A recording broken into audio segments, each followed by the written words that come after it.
Hi, everybody. Welcome to the swamp. Welcome to my special guest, Reverend Rick Cempie. He's with a hard C, not a soft C to say. Um, so, Rick, welcome to the swamp. Oh, so good to Thank be you for here. coming. and we're going to talk about all kinds of cool stuff and learn things about Rick and what all he does and how he does it. And hi, Debbie. Hi, Joyful.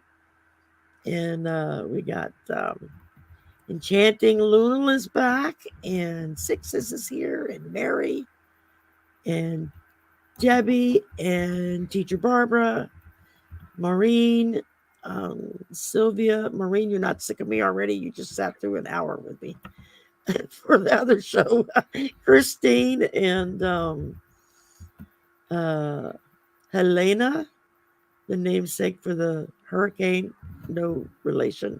Um, and Mary and uh, Sonia, right? Heavenly Blessed. Is that right? I'm remembering it right, Sonia. Um, and then if I got it wrong, just tell me, no, you're wrong. Hi, G. Covington. So, welcome, welcome, welcome. I am very excited to introduce Rick to all of y'all. Oh, thank you, Maureen. Hi, Sandra. Um, I met Rick through the Psychic-thon 1 and 2. And I was just so drawn to his spirit and his energy. I was like, okay, you got to come on. You got to come on with me. So I was really happy that he agreed. And We then had we a got on really the great phone the other time. night and talked till 2 a.m. So I was like, okay, this is gonna work. And I enjoyed the Rick, after party part where the seven of us were just chatting together. That was fun. yeah, that was fun. I had told Deborah, I said several people had reached out after the first one and said, why aren't y'all doing panels? You should do panels with 6 or 7 people and then just pick a topic and talk about it. And she was like, oh, she said, I didn't set up for that. She says, maybe we can do it for the next one. I said, okay, well, just a thought, that I did have people suggest it. So you wouldn't lose Honestly, anybody. that is something that I think is really a great idea because um, I have colleagues that I get together with regularly, and we've done like 10 or 11 of us together, and we have a ball. It wasn't done with the intent just yet to go ahead and greet the public. It was just back and forth for us to get together. It's wonderfully fun. Right. Hi, honeybee. I see you just popped in. So, I'm going to run through some questions. Rick had some great interview questions that you can ask someone when you're first kind of introducing them, because I'm not very good at this part of the process because I never know what the hell to ask anybody. I just don't know how to format it. Um, so Rick was actually very helpful. He's like, well, I got a list of questions you can go through. So I've modified a few of them, tweaked a few of them, and we're going to go from there and then see what happens next. So starting out, number one, were you a reverend first, or did your spirituality journey lead you to that? Oh, Which came first, the chicken or the egg? well, ord- ordination is a calling. So I think it's safe to say that my spirituality came first and then the call, but they were early, both. I had experience. I had an experience that's burned into my memory from before I was 3. And I had spiritual interactions with God. I can recognize as early as 5 that I had serious conversation with him. And while I was in Cub Scouts, I had already at 8 years old wanted to become a priest because I didn't know about the Protestants. It took me a while. Yeah. Okay. There has been a level of self-disclosure that I kept to myself. Didn't share everything all the time. I could see that I don't see people talking about this, and I see people uncomfortable about some things, and I don't want to frighten anyone. Right.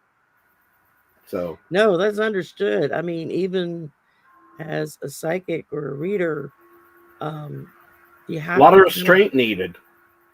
Yeah, I mean, you gotta kind of couch your words sometimes of how you express things, because people freak out, especially people that don't understand. They think, oh my God, are you reading my mind? And I'm like, no, I don't read minds. It doesn't work like that. But you'd be amazed how many people get freaked out thinking you're reading their mind because you're in the same room with them. It's like, yeah, no, it doesn't. Right. At least with me, it doesn't work like that. So, right. So, you got the calling early. Most people I know who are preachers or priests or nuns or anybody that goes into that kind of service, it's something they feel from as young back as they can remember. Right. It's just a calling that they get as a child to go down this path. And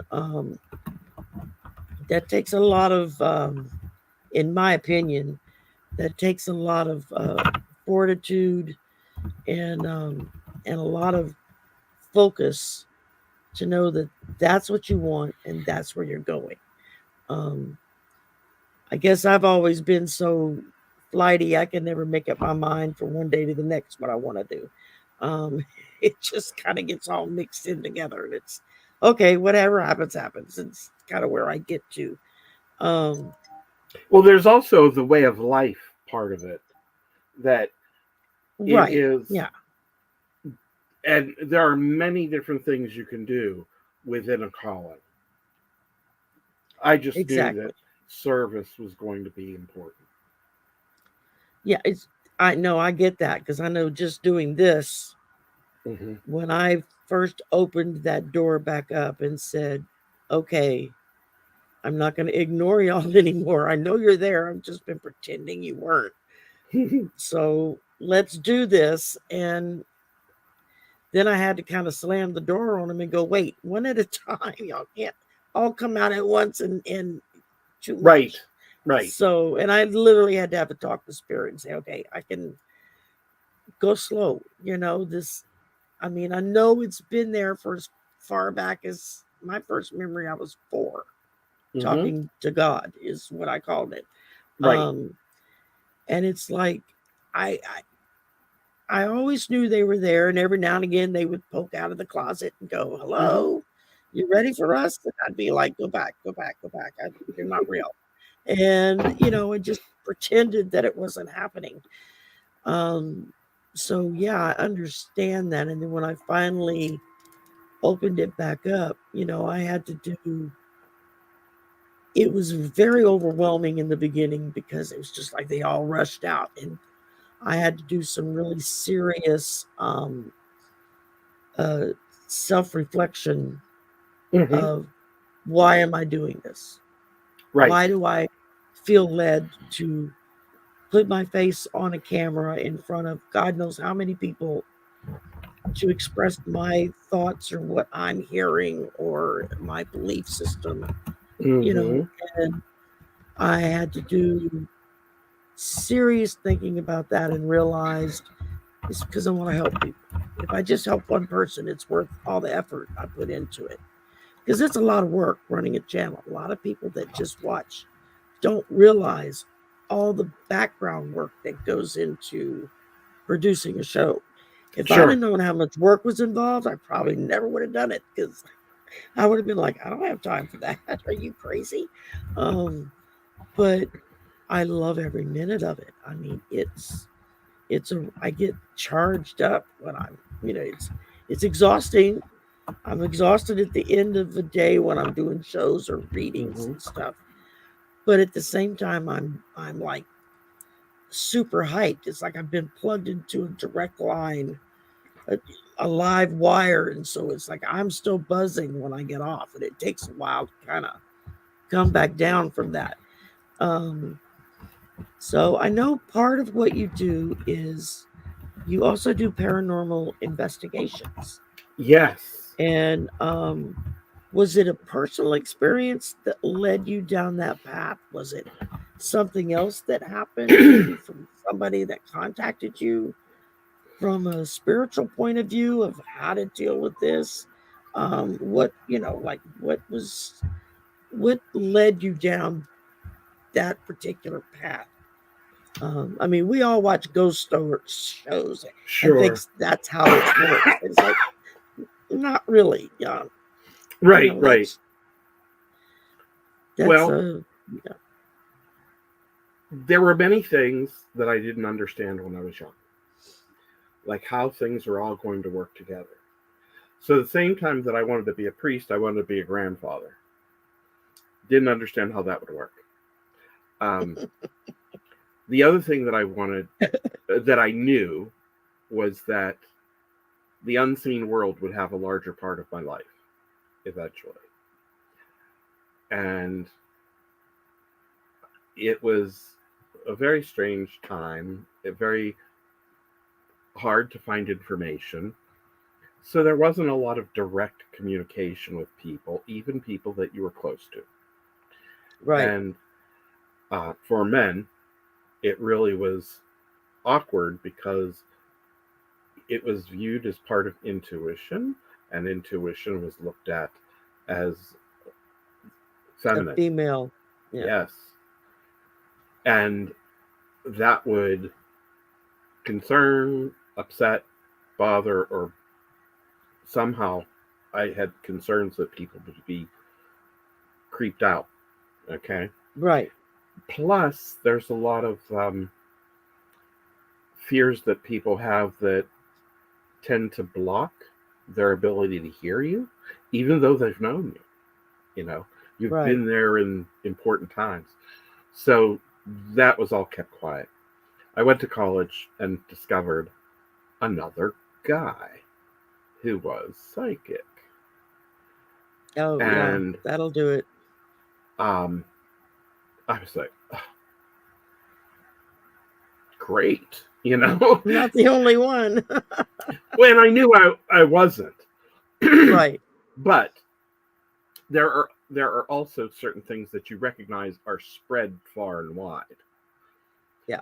I will say that um, there are different levels of exposure to this world. Some come Yes. from lifetimes. Some are just people awakening to something. And I also suspect that there are people who are capable of doing what you and I do, but are not actively doing that in this life because they are supposed to be doing something else in this life at the moment. Right. They they have to get through a certain space before they move forward. And just so happened my buddy's mother, Brenda, was a police psychic.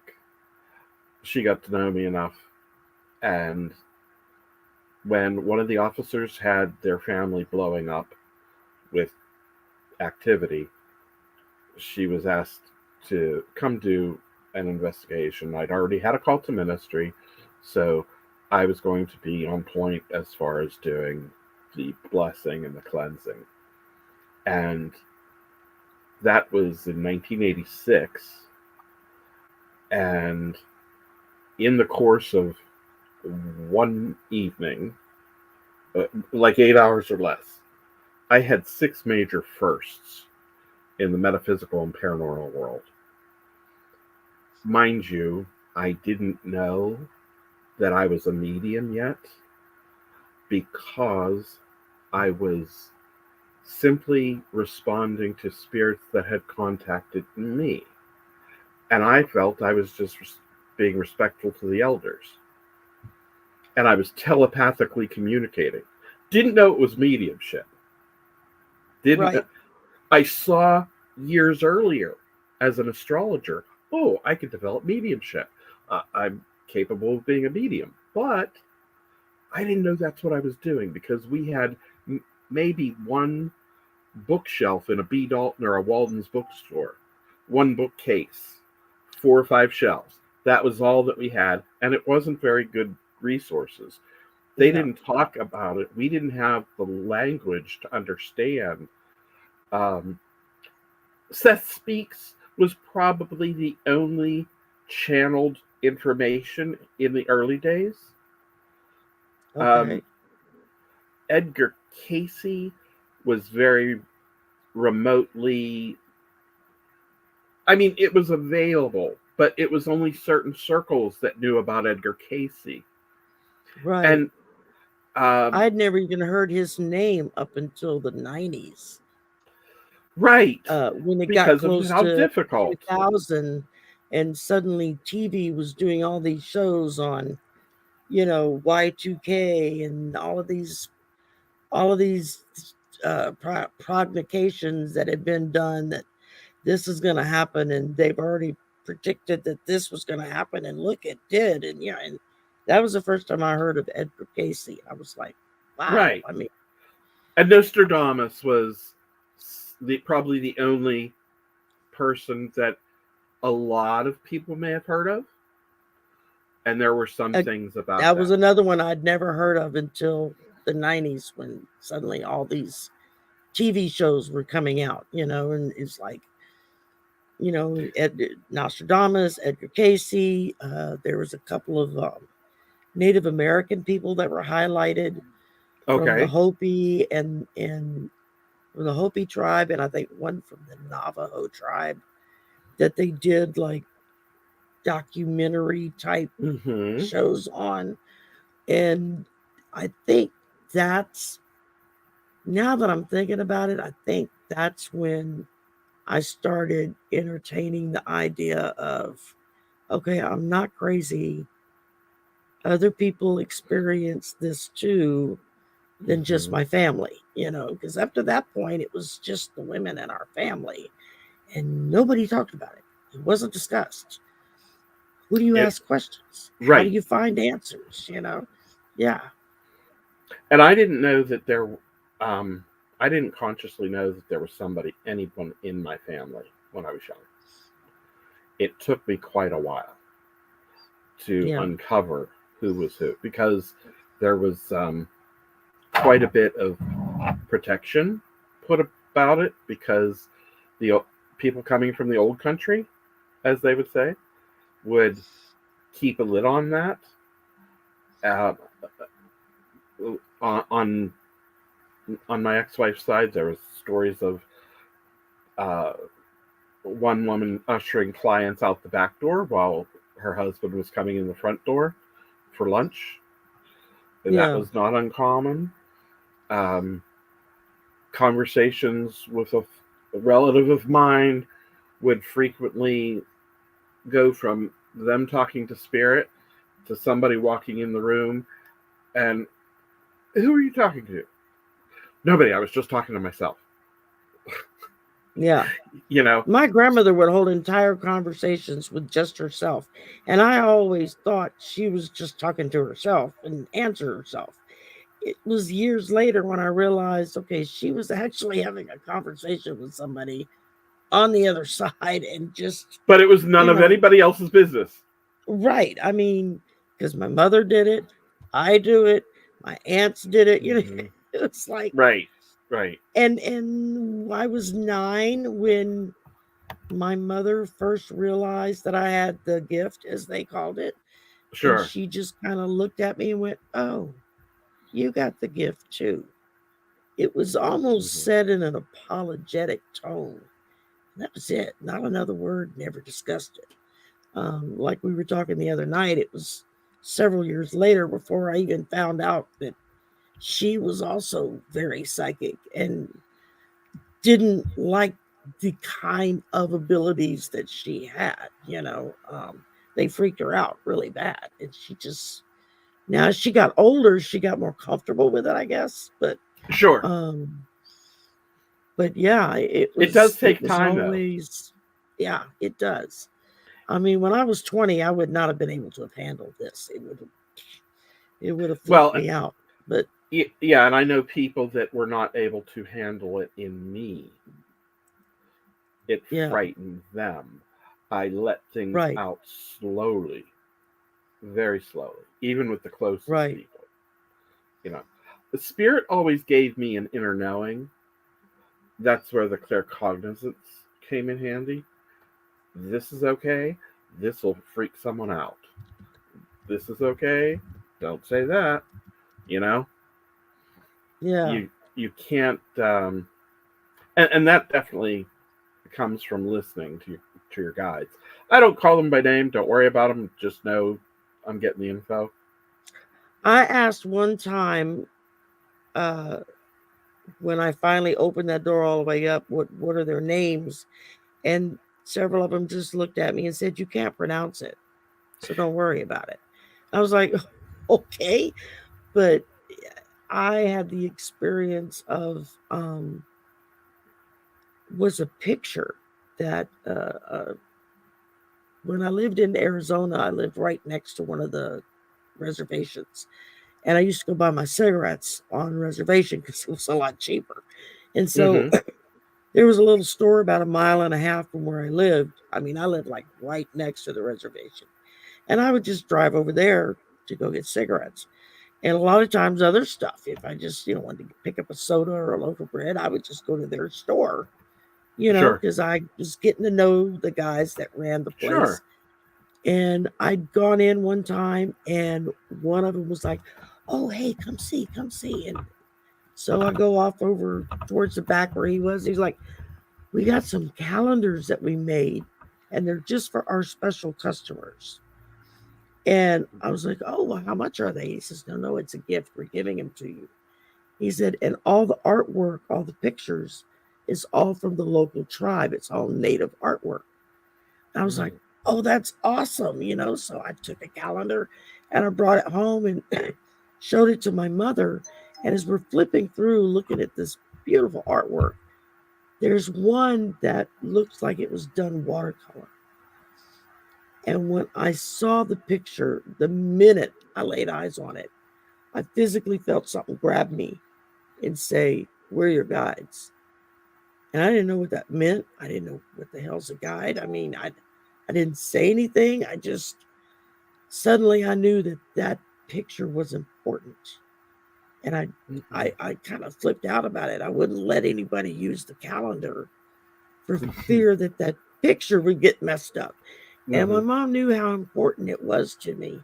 And so she snuck it out of the house several months later and had it matted and framed in this huge frame that she put it in. Oh, how I mean, when sweet. you get up and look at the picture, if you get right up and look close, you can see the Mm-hmm. little hole where the pin's supposed to go to hold the calendar up, Sure. Sure. But the picture is just, it hangs just over my bed. It's the first thing I see in the morning, the last thing I see at night. And when I Art is asked so them, "Well, precious. what are your names?" And it spoke to me and said, "You can't pronounce it. Don't worry Mm-hmm. about it." I was like, "Okay." So, according to family lore, we have part Cherokee. So I don't know if it's because I have Cherokee blood in me or if it's just because of all the Celtic blood in me, because we're also Scotch, Irish, Welsh, French. good good mixture of stuff. As my mother said, we were a smorgasbord. Um, Right. Well, and being from Pittsburgh, I so refer to my background as Heinz 57. yeah, exactly. So now I know um, with your paranormal investigations, you actually go and cleanse houses, correct? Yes. Yes, I Do do a cleanses. cleansing. You use a spirit box. What led you to I'm not use the. that kind of tool? Um, so I started in the early 2000s with more more tech tools, you know. Um, because prior to that, it was just functioning as the medium in the earliest of days. And then I got immersed into the tech, and then I eventually had shifts in where I was devoting my time to which group, and I ended up putting more effort into being with a group that would hold and use the tech themselves and let me do the mediumship, which was very helpful. I really liked doing that. And, while I was working a day job, shall we say, I was not able to get to one specific investigation, but Spirit was on the job trying to get my attention. So I took a young man who was basically growing in his psychic gifts, and I said, we're going to go early. We're going to go a couple days early, and you're going to come with me, and I'm going to and the owner of the facility is going to give us a hand, let us in, and I'm going to show you around all the hot spots so that you know where to point the cameras and lead some of the most vital information to come to light. And I didn't set it up except through Spirit. We just showed up, this town that was like maybe half an hour away from him and myself both. And that being the case, it was the perfect timing. She happened to be outside, and I told her, I've actually been getting communications from the spirits here already. And I said, is that background sound something we can do? Oh, it's my brother. He's talking in the back. Okay. He's just got a really deep voice, and it tends to carry down the hallway. And he forgets sometimes that the mic picks him up. Gotcha. Sorry about that. No worries. Well, I told her that I'm aware that even though I've no idea what's going on with this church, because it had been closed down for decades, and it was in a town I wasn't familiar with their history, there is a room behind the sanctuary where the minister uses it as an office and can come right out onto the sanctuary from his office, and that room is very active. I've already been getting information about it. Well, to tell her about the layout of the property, and I was coming from half an hour away, she was duly impressed. And when we went through a walkthrough, we were on the second floor where I and the young man were heading up to the attic. But she wasn't going to go because it was dirty, and she wasn't ready to deal with that. And I said, well, there's something going on in this one area. There's energy building up while we're here, and it's going to rattle the doorknob as though we're trying to open the door. When it happens, it's going to happen before we get back down. Don't be scared. At least you know it's about to be happening. I can't tell which door, because the doors came to one another with the doorknobs real close together. Like one this way, one the other way, so that they were meeting. They open and close opposite each other. Yeah. Right. So when I got back from the attic, she said, I know you warned me, and I still had the bejesus scared out of me.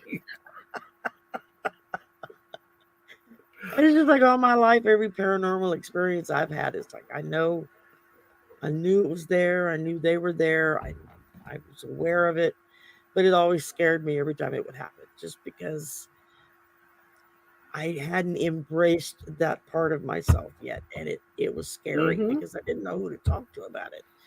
And of course, in the early 2000s, you had all these shows coming out and stuff, and which a lot of wannabes made it look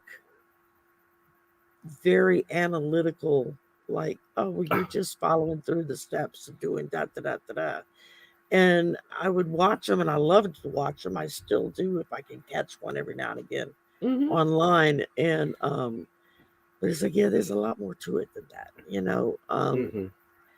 because I've been to places that I would refuse to go inside simply because I could feel what was there. It was like, I'm not going in that building. It's happened. My husband and I, he new worker that he started working with, and he was a young guy and his wife, and they invited us over one day after work, Mm-hmm.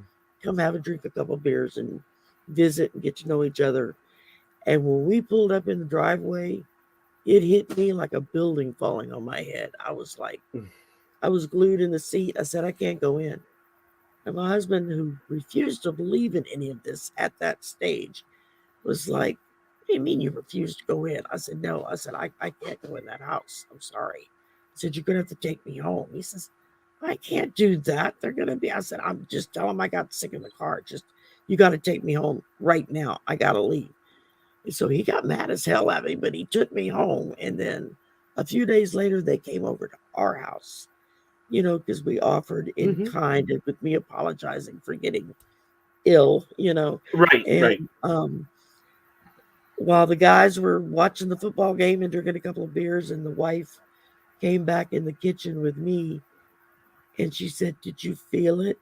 Is that why you left?" And I was like, "Oh, holy crap!" I said, "Yeah." I said, "I did." I said, "I said I'm sorry I couldn't go in your house." She said, "It's terrifying to be there." She says, "They keep turning the stove on and they blow out the pilot light, Uh, and so it's just all the gas knobs turned on full with no pilot light." She says, "Every time I come downstairs, or not downstairs, but every time I go into the kitchen, I have to turn." She says, "I walk around, with a handkerchief over my mouth because of the smell, and I have to keep all the windows open.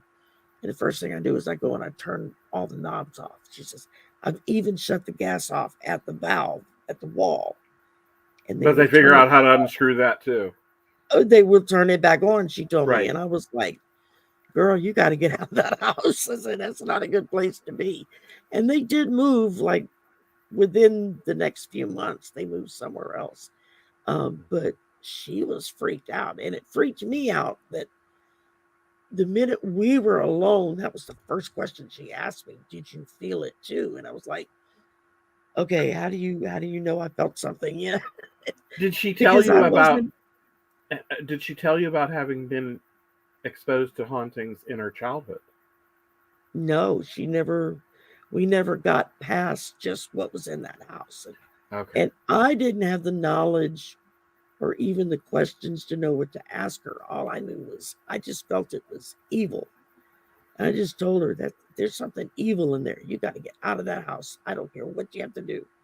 And she's like, "Yeah," she says, "I won't stay in there by myself. I'll go to the neighbors or something until my Mm-hmm. husband gets home." And but it That was freaks me something out. that's very Yeah. important for me to help people who are having issues. But at the same time, I do charge for that work the same way as a Right. plumber and an electrician do. Exactly. I'm giving you You're your house unclogging the back. drain. Yeah. I'm giving you your house back. So, Yeah. you know, it, it's it's worth it, and it's not a joke because I've had families that one family had a side hustle of breeding dogs. They were having um, increased anxiety with the dogs, lower litter rates, and higher infant mortality. So everything was measurable with the dogs, and things happening in the family, and it was Hmm. reaching beyond the residents to the blood family members in the community from this Oh, one wow. space. So it didn't matter. That was like a nexus of sorts. And Right. it was really important to deal with. Another space had had issues that they had had multiple paranormal teams. multiple psychics, multiple mediums, and they had difficulty getting. No one was able to mitigate anything prior to my getting there. And when I did arrive, I was able to go ahead and earmark and identify every single incident in the space. The family, by the way, had been their entire lives had been altered. Yeah. They had, and I could sense that they all had anxiety about going home. So as the workday would roll on, they're like, "Gotta go home," and it was not a sanctuary. The kids would Right. get anxious. They had a couple of tweeners that were frightened to be in their rooms. They were Before I had gotten there, the tweeners had been camping out on their parents' floor in their bedroom for months. So their parents hadn't even time to have a private conversation. The eldest was a BMOC. I don't know, maybe that's not a common thing. Big man on campus, academic Yeah. musician, athlete, um, Yeah. the whole picture package, and popular with the girls and whatnot. And he was just about a month away from turning 17, and he was creeped out and moved to the guest room because his own room was problematic. So there were many things that I taught them, and I also uncovered that both parents had experienced hauntings in childhood. When that Yeah. happens, it is more likely that they end up eventually in a haunted home, and their children are also more likely to be very much aware. Right.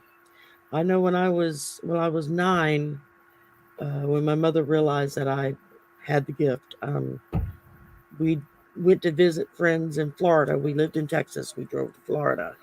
And Mm-hmm. when we got to their house in the middle of the night, we walked in. The minute I walked over the threshold, I was like, "Oh, I've been here before."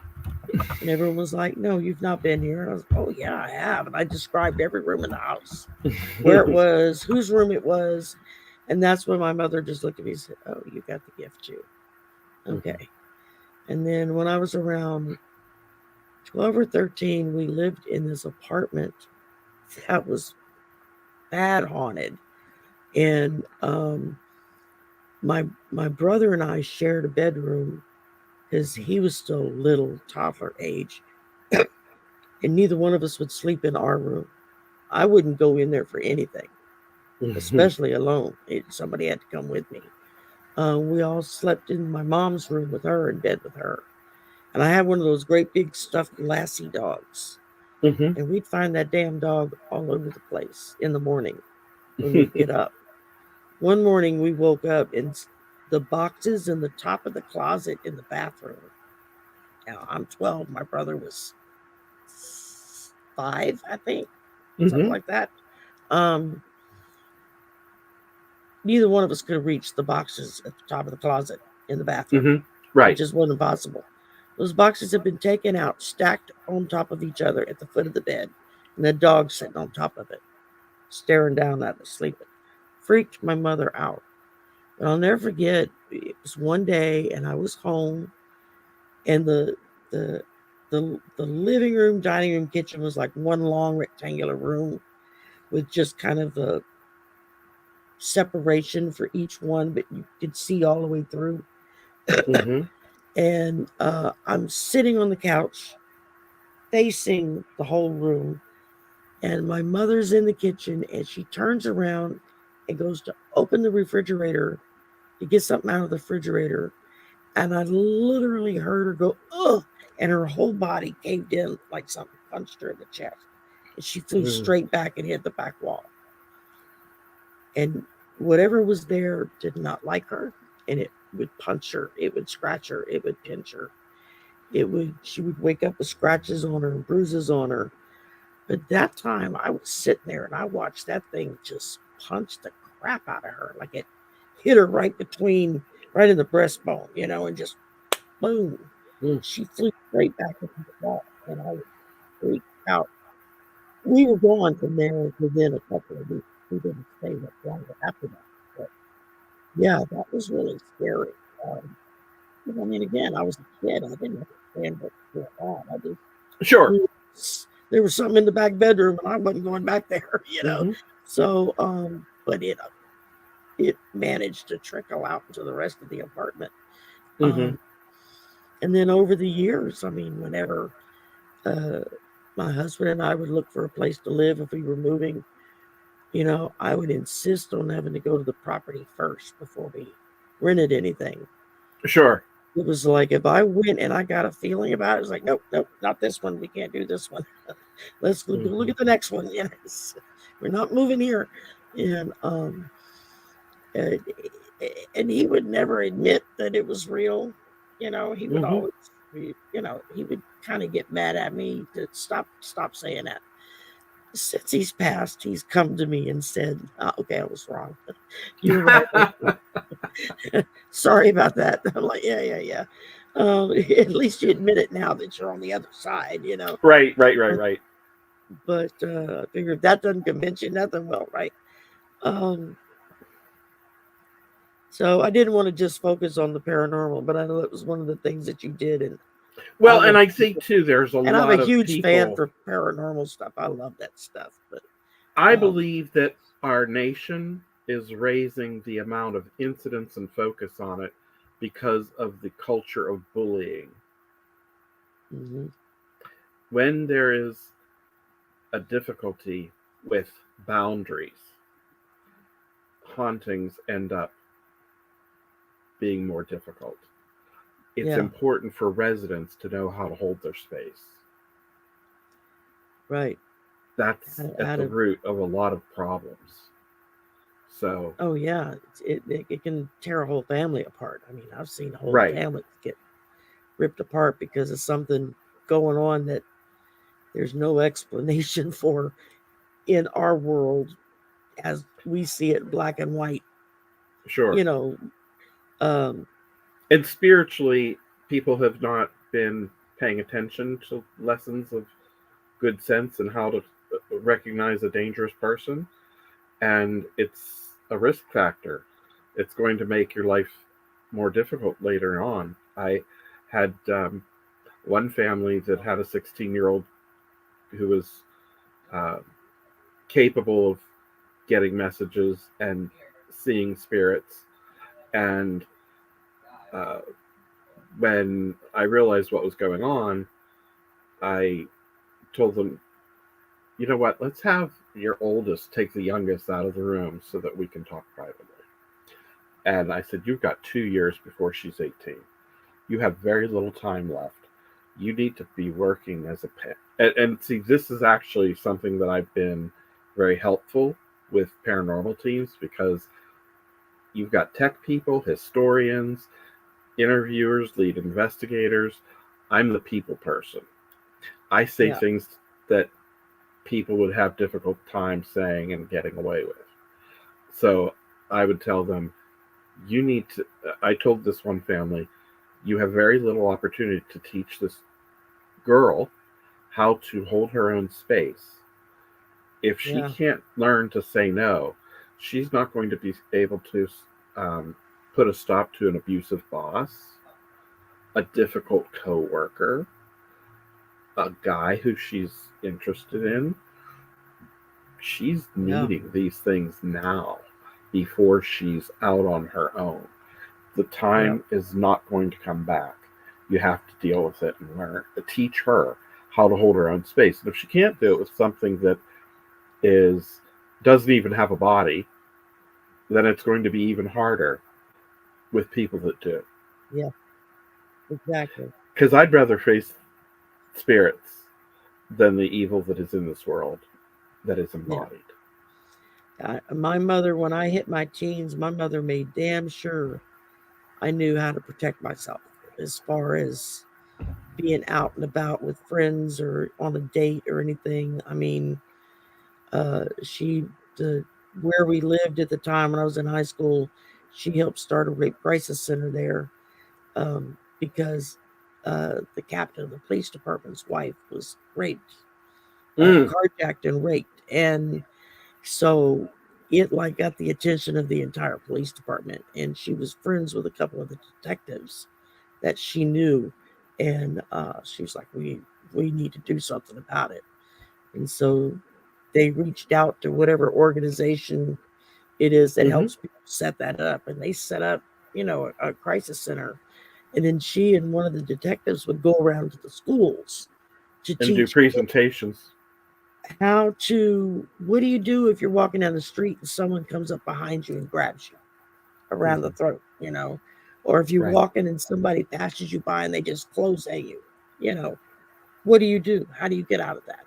And a lot of times I was the victim that they would use to demonstrate, so I learned a lot. I mean, for years I carried a brick in my purse.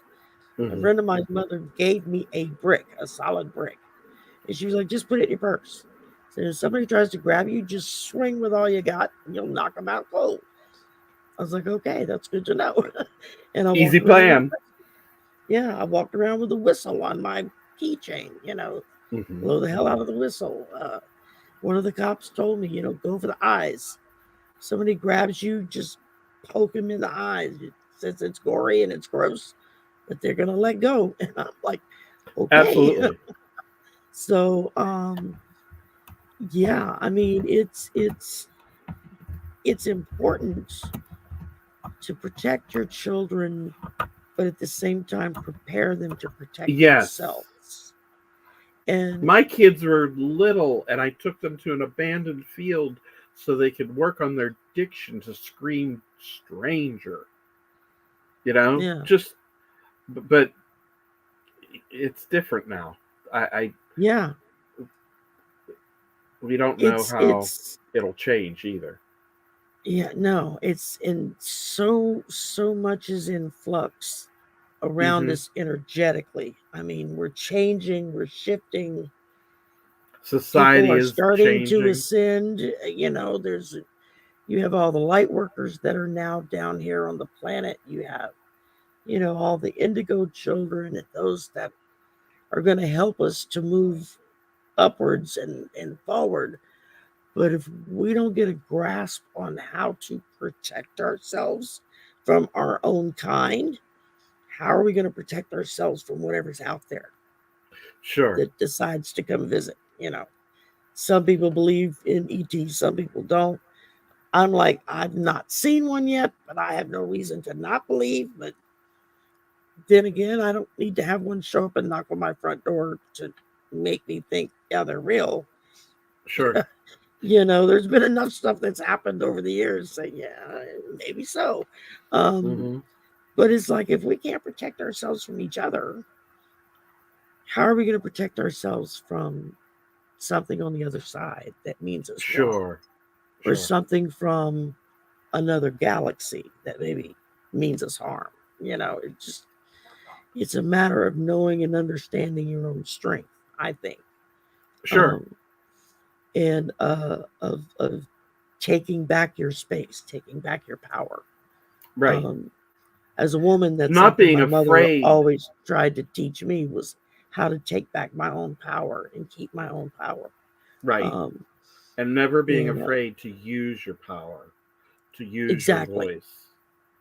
Exactly. Because no matter how frightening and what looks to be overpowering from the paranormal, your own will, silently in your mind, you can do a lot to communicate that will make things feel unwelcome with you. Right. Right. And I tell a lot of people, play positive music, watch comedies. In the face of fear, laugh. Yes. Yeah. Because that short circuits the energy leakage. You're not going to have your chakras they feed off of the fear, leaking out energy, and it's going to shield you. We come up with these ideas of ghosts walking through walls. So why do people in their bedroom cover themselves with a sheet if you think the ghost could go through a wall?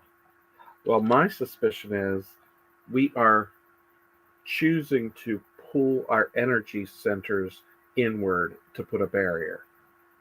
Yeah. I think that's what we're doing. That makes a lot of sense. It really does. Yeah. Yeah. And I hadn't really even thought about that, but yeah, you tend to want to cover your head and, just pull into yourself for protection. Hunker down. Yeah. Yeah. And, I mean, but it's you could even that they teach the military when they're in bad situations. You make yourself as small as you can and you hunker down so that the enemy can't see you, can't find you.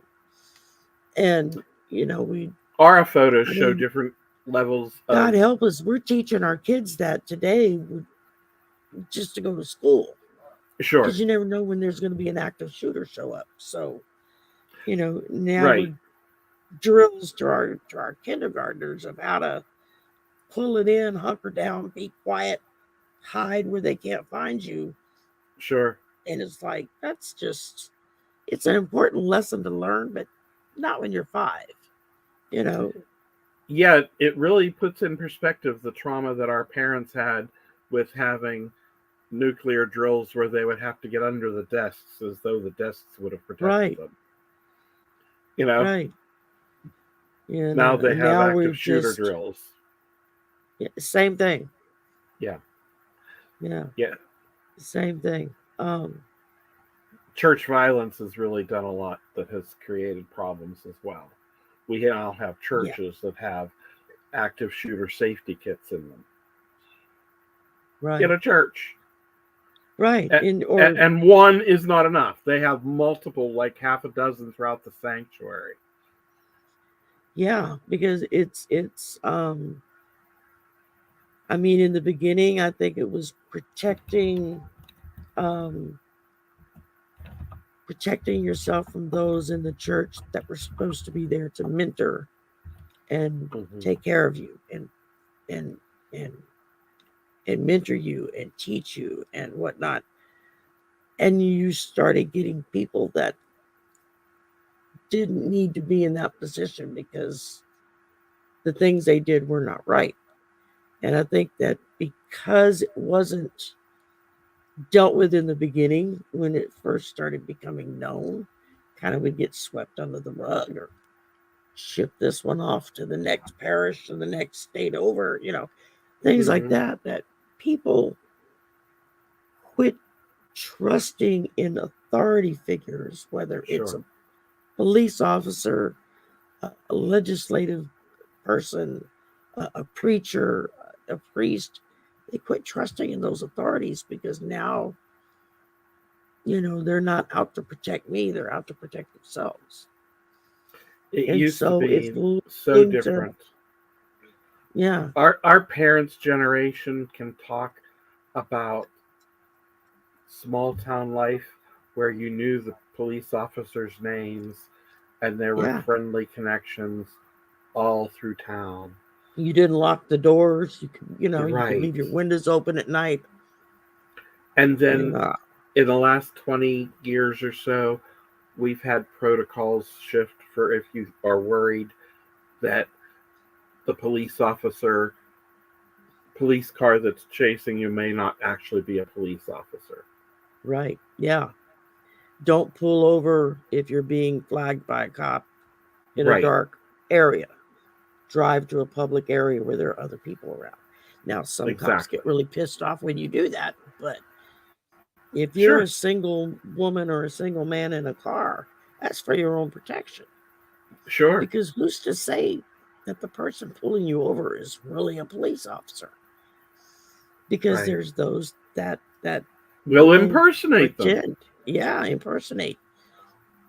And then too, you have some bad apples in the department creating a bad reputation, but yet fear in the public of what you can honestly begin to expect as risk. Debbie mentioned something about bells in the house. And I wanted to bring the attention to a particular construct of candlesticks of the early 1900s, late 1800s. Does anybody ever remember the tall candlesticks that would have the crystal teardrops around coming Yeah, on the like a sides? candelabra almost, or Yeah, it's a type of a singular candelabra type thing, and it has that. Those functioned to give a lot of wonderful communication from spirit, the same way wind chimes are found to do that today. Because there's a lot of people that will, I yeah, have my bell I ring when I'm doing readings to clear uh-huh, energy, and right. then and yeah, And wind and chimes are a wonderful gift to honor the ancestors when someone crosses over, to give someone wind chimes in honor of the person they've lost. That way, they can try to think of something positive when they're hearing the wind chime, that your loved one is still with you. right. When I went to when my son was in the Navy, he was stationed in Hawaii at Pearl. And I got to go. Mama got a trip to Hawaii for free. He flew me out to Hawaii for a week to come spend with him. And one of the things he bought me when I was there was a wind chime made from the acacia wood that's Mm, natural on the islands. And so it's this very kind of deep dong dong dong sound when the wind blows it. But I love it because it's not the high tinkly sound of a lot of wind chimes. It's a deeper, more resonant sound. It's a more grounding almost sound. I know when I was there, he took me to the Buddhist temple, which is an exact replica of the one in Japan, and okay, the and it was remarkable. I mean, there were like a lot of epiphanies as I'm walking through this Buddhist temple, and it was very um it had a lot of deep meaning for me. I mean, it I don't think it affected him the same way, because he was just like bebopping around doing his thing. But with me, it was just like this. Whoo! It's like I could feel as I was walking through there the the ancestors of what this temple stood for, and the sure, fact that it's next to a graveyard that they have there in Hawaii, where they literally have the graveyard split up into sections of Christian and Jewish and Muslim and Buddhist and just all the different religions, so that each particular one could do their own kind of rituals to bury their dead, which I thought was right. really great, but yet they're all still together in the same side of the mountain, kind of Community, thing, you know. Yeah, yeah, they're all in the community together, right. and that was a really wonderful experience going there. Um, So I want to bring to but attention a thought that was brought up by Debbie Brady. She mentioned the idea of, if you are suspecting and fearful of the police following you, just drive directly to the police station. yeah, You if you know, know where it is, if you're in an sure, area where you know where it is, um, right, right, if not, then you go to the nearest public space where there's people around that you can get to. Um, I mean, for that matter, you could pick up your cell phone and call 911 and say, "Hey, I'm in this location and dark road, back road, sure. and I'm not aware of anything I was doing wrong. But now I got a cop trying to pull me over in the dark. Hmm. Could you please look and see who it is that's trying to get me to pull over?" And if it's a legitimate cause, then the dispatcher can usually tell them, "Yeah, that's a legitimate cause, and that's a real police officer trying to pull you over." Whereas you can say, "Well, tell him I'm going to the first public space in the light that I can find, so that he doesn't shoot me in the process." And or there have been, and I've seen videos on it, there have been instances where the dispatchers come back and said, "That's not one of our officers. Do not stop. Do not pull over." come straight to the police station, like you said, or the fire station, or any place that's open where there's Right. authority figures there. And so that's that's kind of and it's sad when you think about it that we have to have that kind of fear Strange. from those who are supposed to be the ones protecting us from the bad guy, Sure. And I know we had a break-in when my son was, I think he was around 2, and we had someone break into our apartment after I left for work. It was just him and his dad. They were there at the house, and they had authentic, real, like arrest warrants. They had authentic handcuffs. They had, the guns is what gave them away that these weren't really cops. Because my husband was like, yeah, no, they're not going to have it, that kind of gun. But they literally slapped him in handcuffs and was like throwing him around and wanting him to give them money and drugs. And he was like, I don't know, I don't have money. I don't have drugs in this house. I don't know what you're looking for, but it's not here. Even one of the people even like literally put a gun against my child's head and threatened to blow his brains out if he didn't give up the stuff. And he's like, dude, I'm telling you, there's nothing here, And they finally left, they uncuffed him and they left. And of course, he immediately called the police department, who was just a couple of blocks away, because we lived in a house that was in our downtown area. And the police came, and at first they were kind of like acting like it was something he was making up, until one of the officers went and sat down with our son and just kind of started talking to him about what happened. And then, my little boy said, yeah, they put the gun to my head and they pressed it in. And the officer was like, okay, this really happened then. This kid wouldn't make up that kind of story with details about pushing it into his head, and it felt weird because it was cold. And I mean, it was like 2 or 3 at the time, so and again, I mean, that was a terrifying situation, I mean, next thing you know, I'm getting a call from my husband saying, you got to come home right now.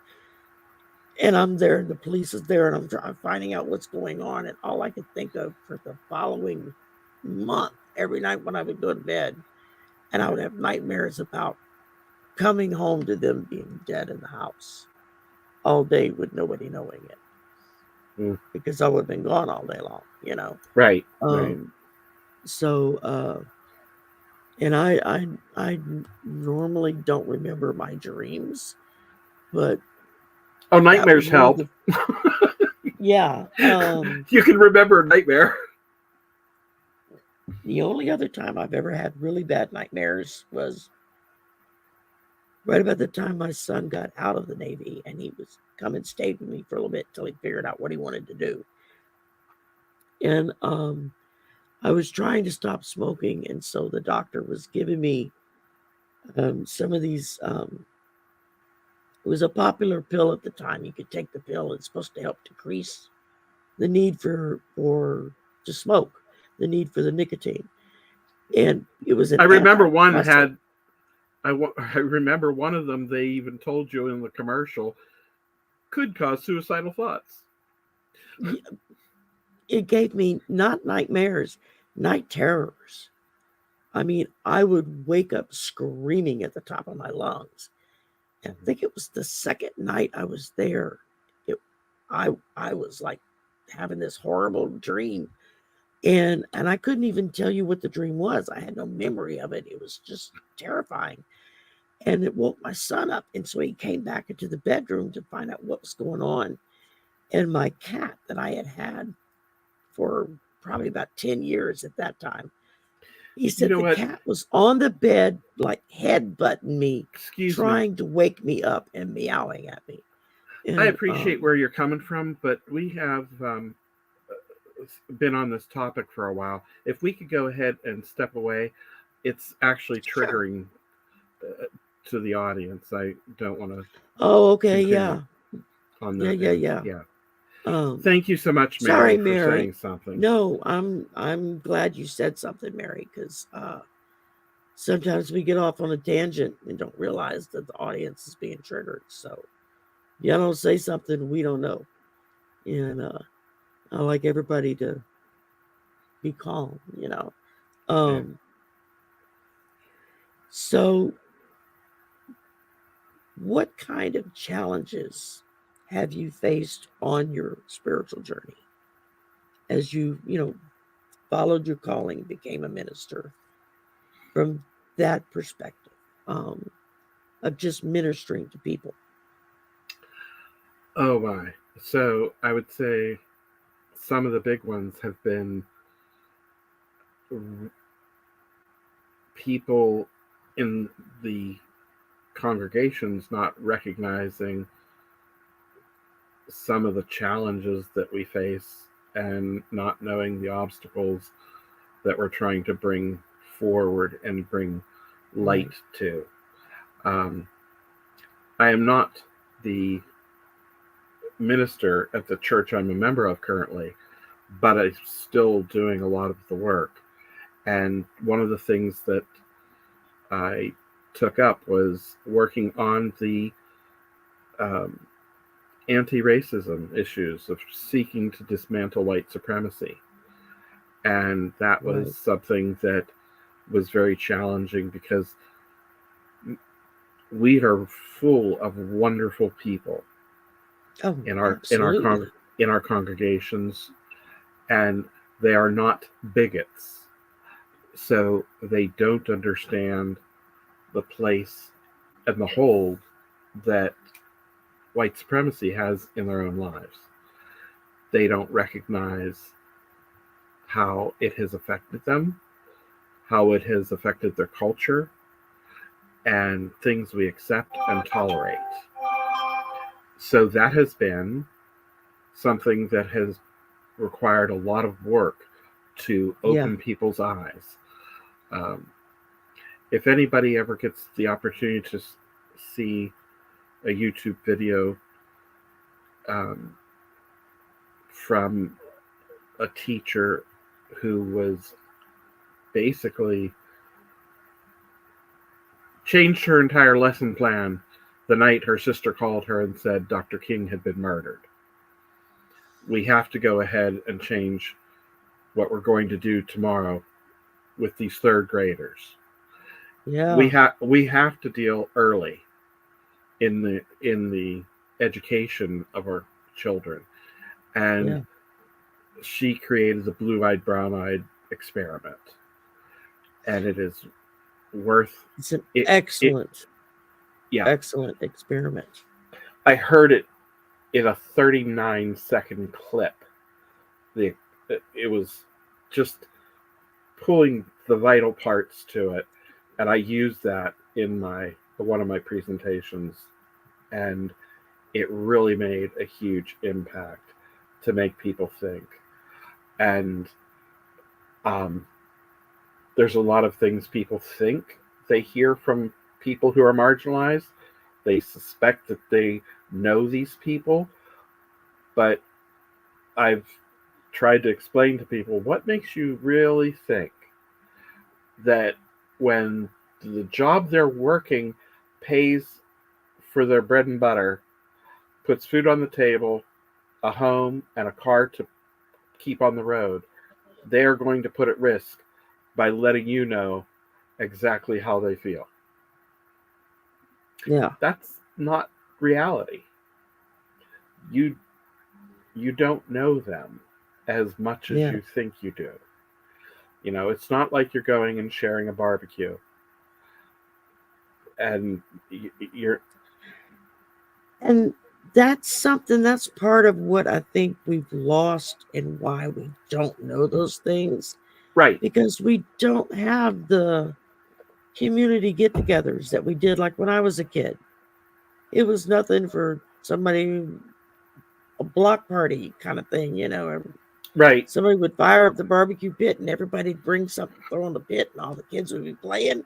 It didn't matter black, white, yellow, green. It didn't matter who it was. It was just, I mean, it was just a mishmash of people. We would do it, especially when I lived in Florida. We would do it for beach days. Mm-hmm. We would go, it's all the parents would load up the cars with all the stuff for the beach and with all the kids.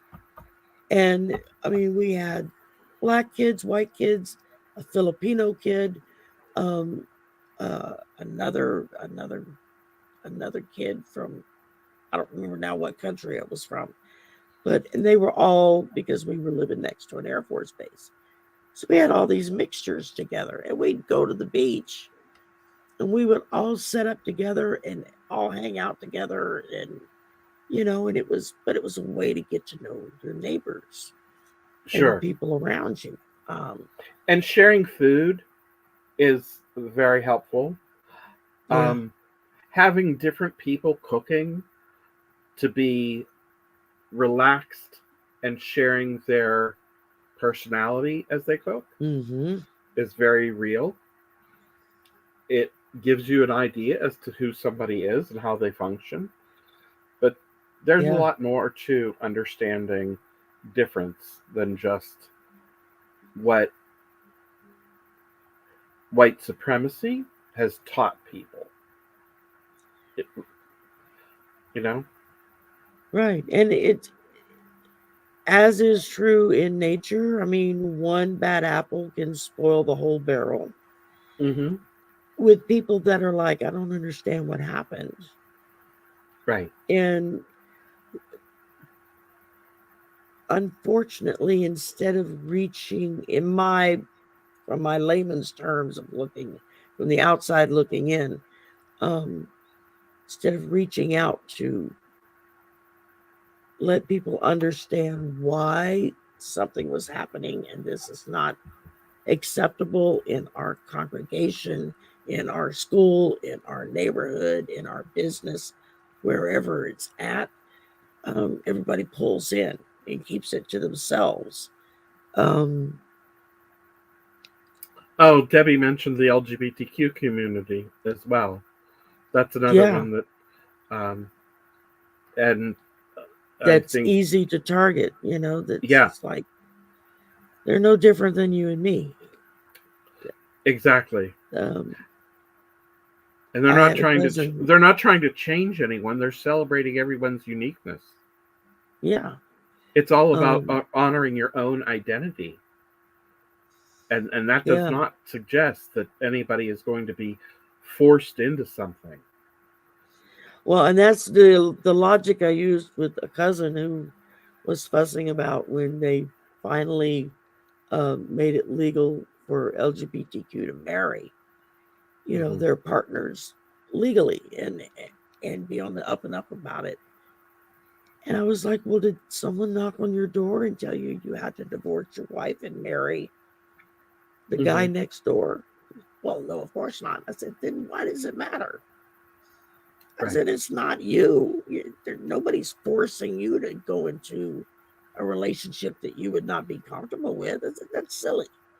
I said, you wouldn't want somebody showing up at your door and saying, well, you can't be married to your wife because her family comes from, wherever. And you don't want to mix that up.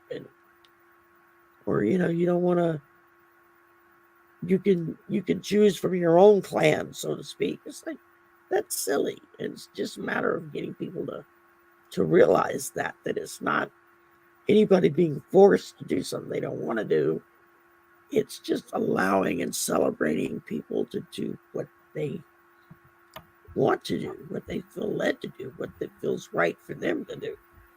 And like I said, my mother was a big marcher growing up. She was civil rights, equal rights, women's rights, gay rights, all of it.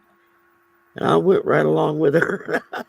So there was she was very open-minded about everything. She used to tell me and my brother, we all put our pants on one leg at a time, just like Right. everybody else. Right. And it's like, yeah, absolutely. Mm-hmm.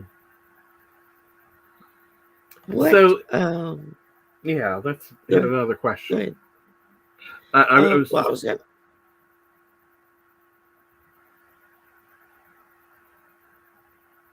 You're gonna what? I was thinking we should probably go ahead and hit something else so that we have time later on for some readings. So we can do another question Yes. maybe. Well, I was just gonna ask you one more, and then Okay. we could open up for some readings. And that was, what advice would you give to someone who's just beginning on their spiritual journey? Whether if it's a calling, paranormal, just psychic, just religious, whatever. I would definitely say share your thoughts on paper so that you can, maybe do some journaling, because there may be some brilliant things that you discover and you could forget. There may be some things that don't make sense now, but years from now could. Um, I've had some large experiences that I have taken to looking at my photographs, and I photograph readings when I've done a spread, and I thought, oh, I wonder. I'm going to be looking at some of my old spreads to see if there's any information that may have been some sort of message for me, even though I was giving messages for other people. Um, Yeah, I do that too when I do private readings. I mean, I not only record the reading and mm-hmm. then send to them for them to keep and do with as they please, but Sure. I will take a picture of the spreads so that they got the cards. They can actually look at the picture and see where all the cards were at. And I yeah, and it think that's helps me helpful. back at, yeah. Yeah, especially if they ask you something later on for a follow up. You know, it's very helpful for you to have that photo. And I always make sure people have a chart if it's an astrological reading. Um, so, um, yeah, I'm big on having a journal, and the do not sacrifice time with yourself. You must have your own time alone with spirit in the way you're being led to do so. If you are going to have a spiritual practice, you must learn to be quiet as well. Because a spiritual practice requires that we be listening to spirit. So, unlike many of the modern Christian thinkers, it's not all about doing a grocery list of your prayer requests. Gimme, gimme, gimme, gimme, this is on my list. You know, we have to go ahead and spend time listening. That's important. And then, if anything else, I would say find the people you can talk to. Mm-hmm. If it's if it is a journey of spirit that involves psychic things, then definitely look into communicating with people who are not thinking inside of a box, and support Yeah. people getting out of the boxes, because it's every possibility that spirit could work with someone in a certain way to awaken a gift that nobody around them has. Yeah. So that is a tricky thing. You're on your own in the beginning, and it's hard to be that way and have that experience. So I would definitely say it's really important that you connect with yourself a lot. Well, and when you write it out, you journal it, or just write it out, it helps you be able to put your thoughts in a more um, logistic manner to share Mm-hmm. with others, so that when someone asks you a question, you've already thought about how Right. that answer goes, so that you're able to answer it more succinctly without going off into the weeds and Mm-hmm. losing someone. Uh, I think too And that it helps us to be intentional, because sometimes we don't know the answer right away. When someone says, why do you do this, or how did you come up with that? If it felt natural and it was in the moment, we may have forgotten how we got there. yeah, You know? exactly. And that's where journaling and whatnot really comes in handy, because you can go back and reread where you were 1 Yeah. year, 2 years, 5 years, 10 years ago, and go, oh, I kind of forgot about that. I've kind of Hmm. come a long way from there, So Sure. it can Oh, certainly the other help you thing, kind of refine your I direction. I think too, if you have very big things coming to you, or maybe significant things, that you should definitely share them with people that would be important for them to know something could be at risk. Something is going to, somebody might need our help, so we should be aware. You Right, know, right. um, I took some teaching regarding the gift of prophecy, and and it was taken from Old Testament uh, teachings on training the prophets, and there was a twofold responsibility. The one was the speaking forth of prophecy, and the other responsibility was to not speak forth, but to pray about, to be interceding. Some information is not to be given, it is to be understood and prayed about. So you pray for the people that are involved. It won't change their experience. And you really have to have that understanding that sometimes when you go ahead and put something out there, it could turn into a self-fulfilling prophecy. So maybe you don't know how to say Yes, it. You could create more trouble trying to bring something to clarity. So something, if you don't have the words and don't know how to say it, best to hold your thoughts. yes, You may eventually learn how to say something. You might be able to say, you know what, I think we should really look out to help Joe out. Or you know, Mary's been isolated a while and overwhelmed. She could probably use a call here and there.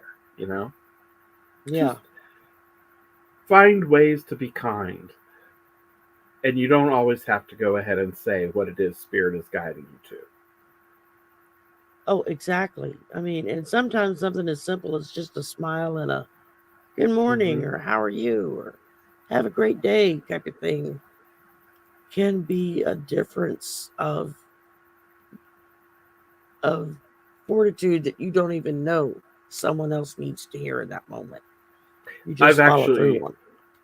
had two instances where I violated my usual norm and called people at strange times that I normally wouldn't.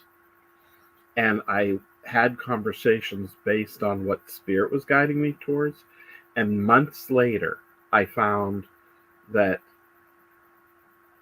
while I didn't know why I was calling, I just felt Spirit demanding I make the calls. Turns out that months later, I found out they were considering suicide. Two different Yeah, people. And because that call did not go through with it. follow through. Right. Right. Yeah. It's that is so true on so many levels, from being there to help someone out in a time of need when, you know, they've not said anything, but they can't feed their kids and don't know where the food's going to come from. And you just feel led to, bring them dinner, invite them to dinner, or Sure. do a food drive for them or something. And to Mm-hmm. follow through, I mean, it can make a big difference in someone's life to know that people they don't even know care enough to make an effort. Yeah. So, Christine Poco asked, because she's always wondered about the prophecy issue. What do we share and what do we tell? And I would say that's going to be something that you have to stay close to spirit about and know. And I'm trying to think if there's one that I've been... Because it's going to be different for every person that right, you speak with, right. you know. I know there have been some that I have not spoken of, but I won't speak about them publicly because it's not supportive of the individual's path. So I can't, you know. But that's why I say you have to go ahead and stay connected. You have to recognize, will this help or will it harm? Yeah. It is the help that it will give what they really need. Maybe they need it. Maybe it might be nice for everybody else, but not for them. It's something you have to go ahead and work with through your conscience, and definitely be ready to pray for them. Right. Exactly. Spirit knows the perfect need that they have. Right. They orchestrate the visions. It's really imperative to know, to stay in touch at least enough to know when to speak and when to be quiet. Yeah. Because you certainly don't want to cause anybody to have to fall back into something that maybe they don't need to do because you say the wrong thing at the wrong moment. Right. You know, and if you're not sure to share, that's when I say a little quick prayer to say, what should I say here? Mm-hmm. It's kind of the same when you get a message for a reading and you'll get some weird message and you're like, I can't say that. That sounds stupid. Right. But you learn over time. You say it because it's going to mean something to them. It doesn't mean anything to you. So, especially when spirit will use symbols. It may not be a symbol for us to read. It could be a symbol for the sitter to recognize. Yeah. You exactly. know? I've had strange representations for a nickname that didn't make sense to me. And I got distracted by other things I was being shown. And I never mentioned the boots. And had I mentioned the boots, it would have immediately been recognized by the sitters. There's been other things like that. Oh, I may have even mentioned to you frog. There was no frog in the imagery of the card I was looking in, and I asked my sitter, why can I not leave this card without asking you about frog? You need to think, frog is important. Why is frog important? And it was a confirmation that the message I had just given regarding the childhood experience was with a friend whose nickname was Frog. So yeah, that's perfect confirmation that I'm not cold reading. You know? Which I don't know how to do anyway. You know? I don't either. I mean, it's like even when I do a personal reading, I like to meet with the person 15, 20 minutes before and just sit and chat with them. Sure. Just kind of get a feel for them, feel their energy, because then it helps me connect better. Different people do it different ways, and I've had people say that to me, and I said, well, we're all different. Somebody will read and pick up energy differently than somebody else. It's not a cookie cutter. We don't all do it just alike. So that's right. We're all very individual with it. Hello, Wonder Woman. Welcome. Thank you for coming. We had all kinds of people in here. If y'all have a question, let's go ahead and take some questions. Yeah, we can certainly take a few. I've put it in there. If you put it in all caps, it helps me see it because I am blind. Not really, but It's easy to and miss Rick's something. knocking things down. Yeah, I'm trying to get positioned so I can see my cards and whatnot. There you go. Oh, that's all right. Was it yesterday? Yesterday I had a thing to do, and I was trying to position the camera. It got kind of knocked a little askew because I have a separate camera on a tripod behind the computer, and it fell over and hit the floor. I was like, "Oh no! Tell me you didn't break." Fortunately, no. And thankfully, my son was still home. He was able to set it all back up for me, and but it can be it could be a little daunting with all the technical stuff because I'm not a tech person. Um,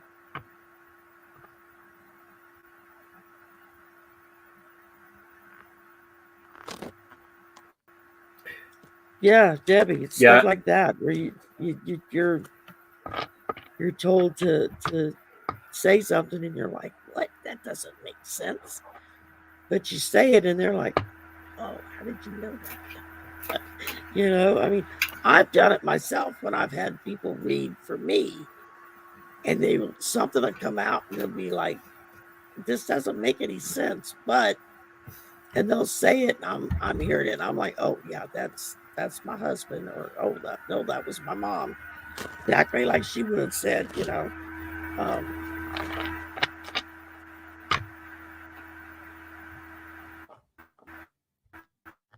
wow.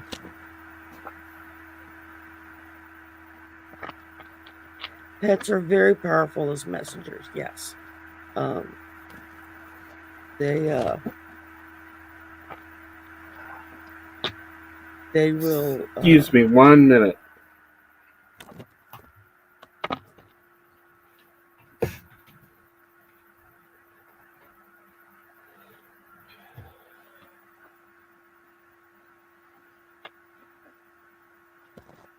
all right, y'all. Well, I'm shuffling along here.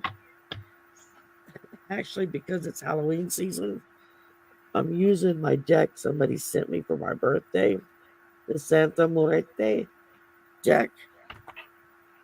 It's kind of cool. So, but if it starts freaking anybody out, just say the word and I'll switch to a regular tarot deck. But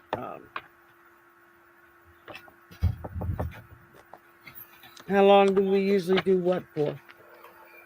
If you're talking about with the show, I usually try to keep it to an hour, hour and a half. Sometimes it'll run into 2. We kind of got going and yakking and not reading, so we'll be here for just a little bit and we'll wrap this up and give y'all a chance to ask some questions. And So first Debbie, question up is Christine. okay.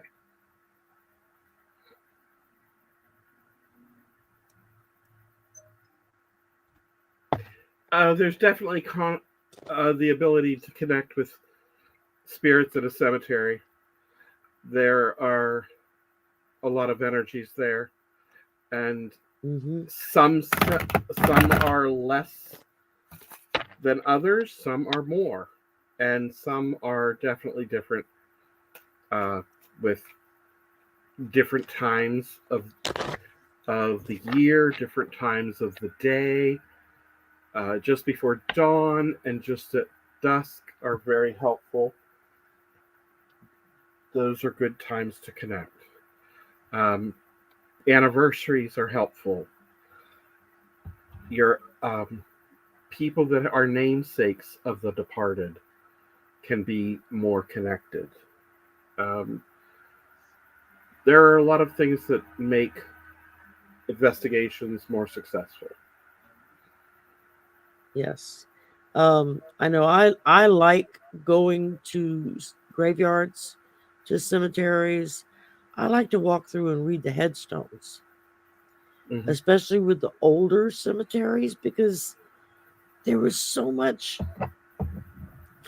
character put into the headstones, and you would I read had the one that had a headstone and border. you'd be like, okay, I know what kind of person this guy was, or that kind of thing. They're very cut and dried nowadays, but and of course here in Louisiana, especially with the older cemeteries, everybody's buried above ground because the ground's so saturated with water that if you put somebody in a wooden box and put them in the ground, first hard rain that comes along and they pop to the surface, and you got coffins floating everywhere. So yeah, so I mean now they've kind of figured out a way around that so they can bury people like normal. But a lot of your older cemeteries down here in the South those are the ones you see with crypts above the ground that they bury people in because they couldn't keep them in the ground. They pop back up and come visit. But there have been times I've been in the graveyard that just to look, read the headstones and stuff where as I go from grave to grave to grave, you definitely pick up. Sometimes I'll pick up, like they're just trying to say, hey. Or they're trying, there may be something that we don't know is the reason behind their communication too. So my daughter in her teens was with me at an investigation. She actually obtained the first voice recording on that voice recorder of a spirit, and it addressed her by name. It was a young girl, and asked her if she wanted to have a tea party in a Class A recording. That's great. Yeah. There's a guy on YouTube that does spirit talk, and he goes, he has a talking box, spirit box, and he goes to the graveyards and just goes and sits and talks to the spirits there, and they talk back to him through the box. He's a lot of fun to watch. I don't get to watch him a whole lot, but when I do, I enjoy myself.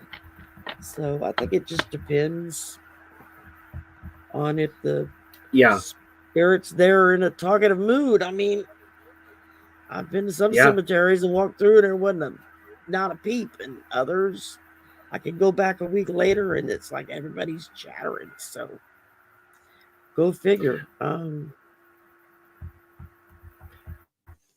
So somebody asked about Hurricane Milton. Yeah, that's our next question up. I was trying to scan what was already down before I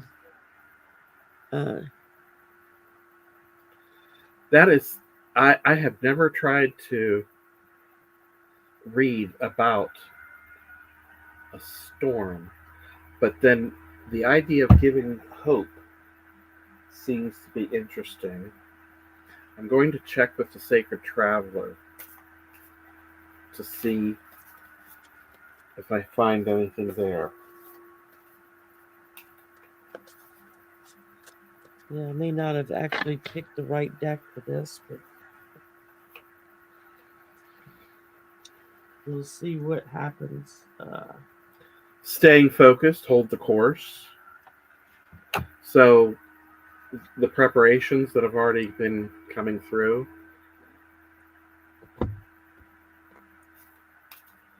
I'm used to working with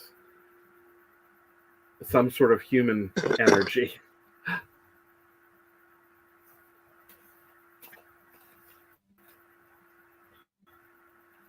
If anyone in the chat has a different way we could form that question.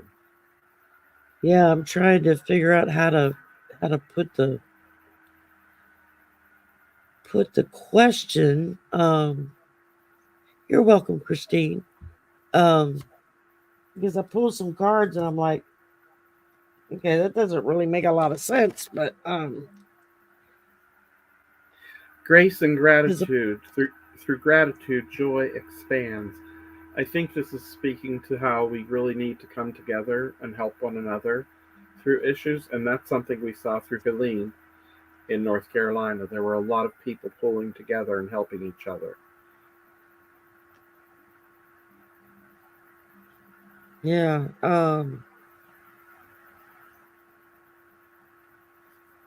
I'm using a deck I've never used before. I mean, the first thing I got was the two of crystals, which is pentacles.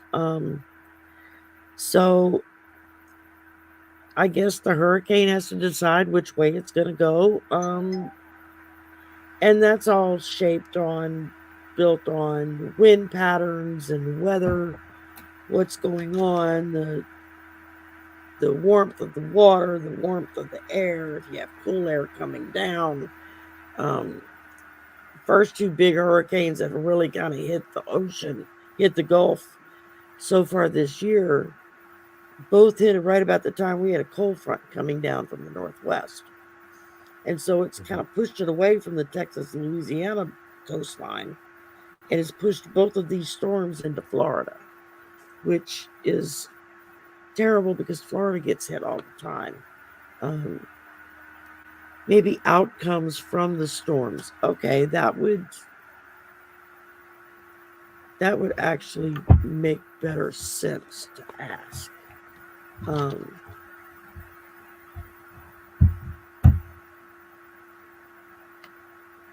that actually makes more sense with my cards because, like I said, the Two of Pentacles, a choice to make.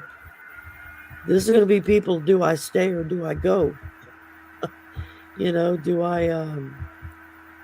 Do I just hunker down and board up and ride it out, or do I pack up and get out of Dodge?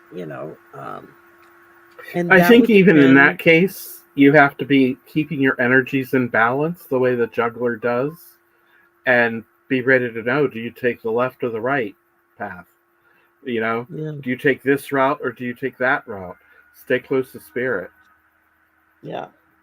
Um, the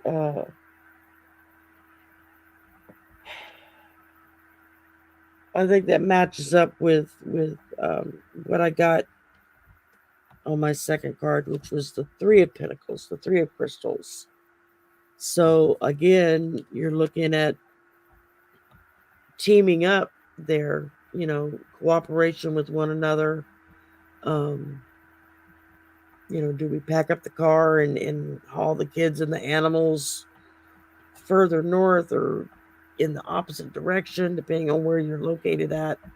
Or is it better to just ride out the storm? I've grown up with those questions with every single hurricane that comes through of, do we just ride it out or do we go ahead and get up and leave? And I'm ashamed to say we never left. We always rode it out. Knock on wood, luck so far. But uh that could be, I mean, again, that's learning to listen to what the experts are telling you. That would be the meteorologist. That would be the Red Cross or the National Guard if they're called in, letting people know, hey, this storm is going to be a lot worse than you think. You need to go. Just like with Helene, a lot of people in Florida were really surprised with the storm surge and how high it was. Um, yeah, Dalen Spratt's his name, Marie. Um, they got 6 to 8 feet of water that came into parts of Florida that they were not expecting that at all. And most of the people down there have been through Category 5 hurricanes, and it just, with this one, just the way it hit, it just kind of depends. And then the last card I pulled was the moon, which is, you kind of see it coming, it's coming, to prepare for it, but it's still not clear until it gets closer to landfall exactly how careful you need to be with it. you know um and if you leave, then it's, can I get back to my house once the storm's over if I leave out? Yeah, there's a lot of variables that go along with that storm. A lot of it comes with just experience of going through the storms. And a lot of it comes from learning to listen to the experts and what they're saying. Yeah. I think, too, you have to be very guarded in using intuition, that you're getting the right message applied in the right space. Yes. Because I had one thing that just seemed like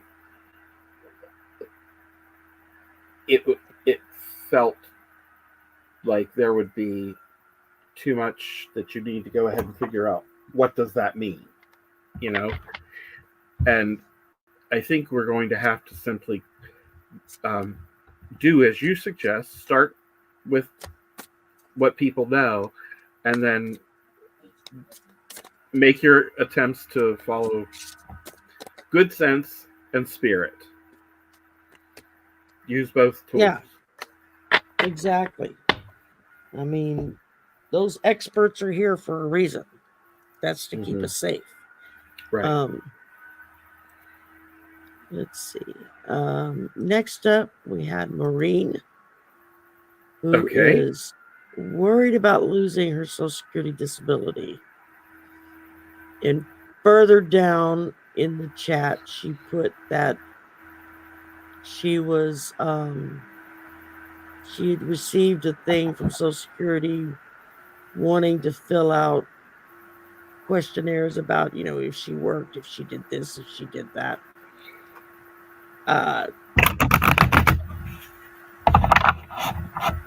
Without even touching the cards, I can tell you from personal experience, because my late husband was disabled and on disability. You go through the paperwork every few years. They make you go through all of that stuff. It's just a means of kind of making sure that things people still that are still receiving it still need to receive it. Yeah. It's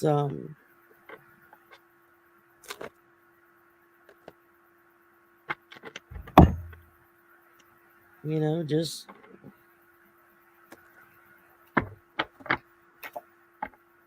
see.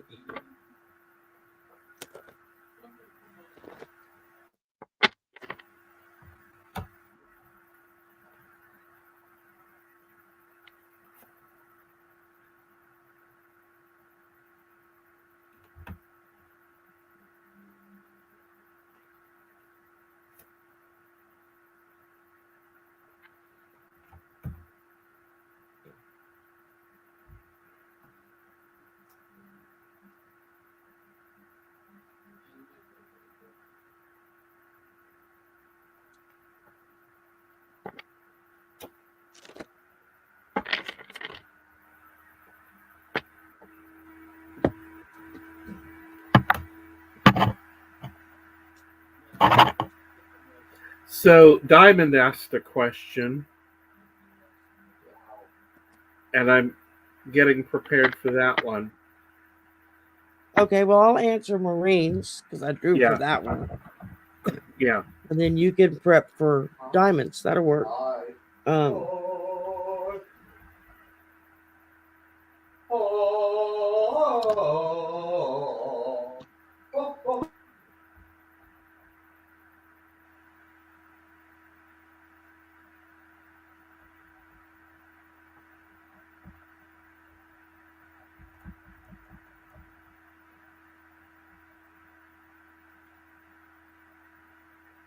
Sylvia, I definitely like what you're saying in regard to the response to the hurricane. People helping one another to thrive.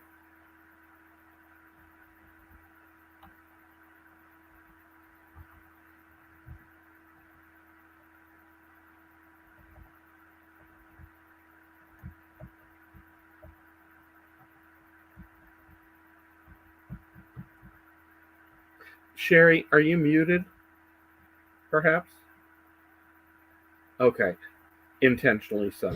Yeah, no, I intentionally muted because my brother and his son were yakking away and they were being kind of silly and loud, and I didn't want it to How about while that's going interfere with on? anybody. Yeah, I can go ahead and do that reading when it's I'm noisy just on your making end. sure that what I'm looking at is what I think it is. Okay. Mm-hmm.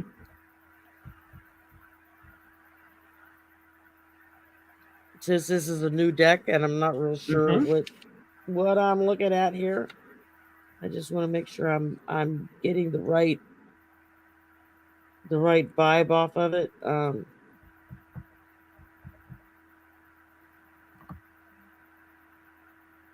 I don't know what the dream catchers are. I think maybe that's supposed to be the pinnacles. I'm not sure. Anyway, I got the 9 of dream catchers here.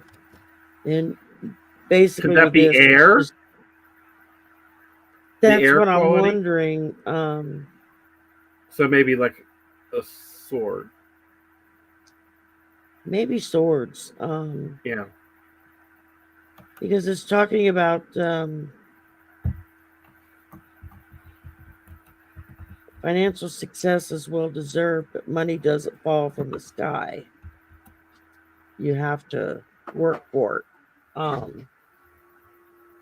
So I think with this, as in response to Marine to your question, is this paperwork is common everyday stuff that you're going to have to fill out and go through. So it's not. I don't think it's anything that you have to like worry about. It's just normal everyday what they do and how they do it. It's just a matter of how they keep up with their paperwork. Um, and then I pull the Knight of Potions, which is basically it just talks about follow the norms, what you're supposed to be doing. Just follow it through. Um, there's nothing to be worried or upset about. I'm not getting anything bad off of it. All I'm getting is just follow through on what they're asking you to do. And the last one I pulled was the Empress. Oh, that's So wonderful. You can't ask for a better end. exactly. So you can't ask for a better end on this. So this is everything's taken care of. She takes care of everything. That's her job. So yeah, it's easy peasy. You got it. Um, let's see. Sylvia's leaving. Thank you so much, Sylvia, for your time. Shall Thank you, I Sylvia. You want to read maybe on? You want me to flip over to Diamond? I can we do diamonds? Because I've We got sure some pretty can. strong stuff there. All right. You go right So ahead, and I'm going to look and see if there's anything else. great. Um, Uh, Diamond, in regard to your son, this is a time of learning for him. It's a very much something that is connected to Chiron. He is going through some universal changes and awareness, and he is beginning a new trek. He's on new ground, and the reality is he's having his mettle tested, and there will be a need for courage, and he also has to go ahead and make possible truce and bring things into balance, watching all the corners of life.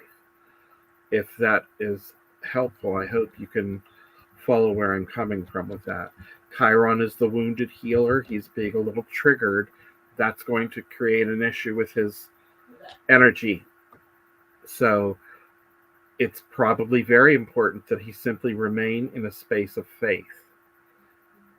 Walk and don't fear that the the mountain will manifest under your feet as you move forward. absolutely. All right. I see you had told Christine to hang on for the shadow person question. Yeah, because that's more less of a reading and more of a discussion. Yeah. And I will honestly tell you, I don't really know anything about shadow people. I've never had that experience. So we're going to rely completely on Rick for that one because I know nothing. And hello, Morgan the Void. It's nice to see you again. You've been away for a while. We've been worried. Okay. Okay.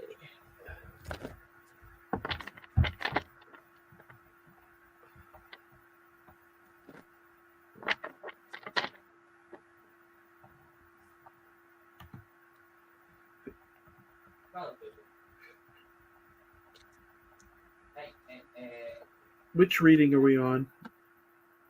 Oh, Morgan the Void. It's on the screen. okay, got it.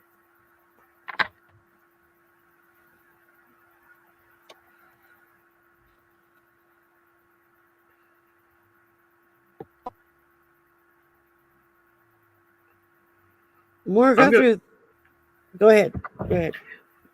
Just going to go ahead and remind all the readers out there, we are doing something that functions more in the creative side.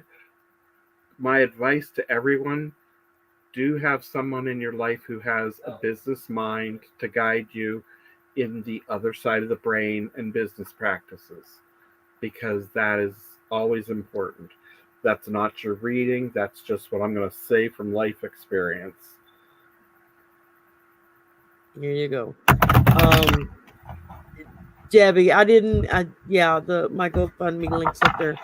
My son had a heart attack a couple of months back, and we've just been raising money to pay what the insurance doesn't cover because we don't have that kind of money. Even with insurance, it costs a fortune. So he's doing fine. He's finally back to work, taking it easy, one step at a time. But now we have bills to pay, and so when I kind of let people know about it, they were all like, "Oh, you got to just do a GoFundMe and let everybody help." So that's what we did, and I just put it up there. If somebody's got $5 or $10 they want to throw that way, thank you greatly. I appreciate it. It's not necessary. It's just I just keep it up there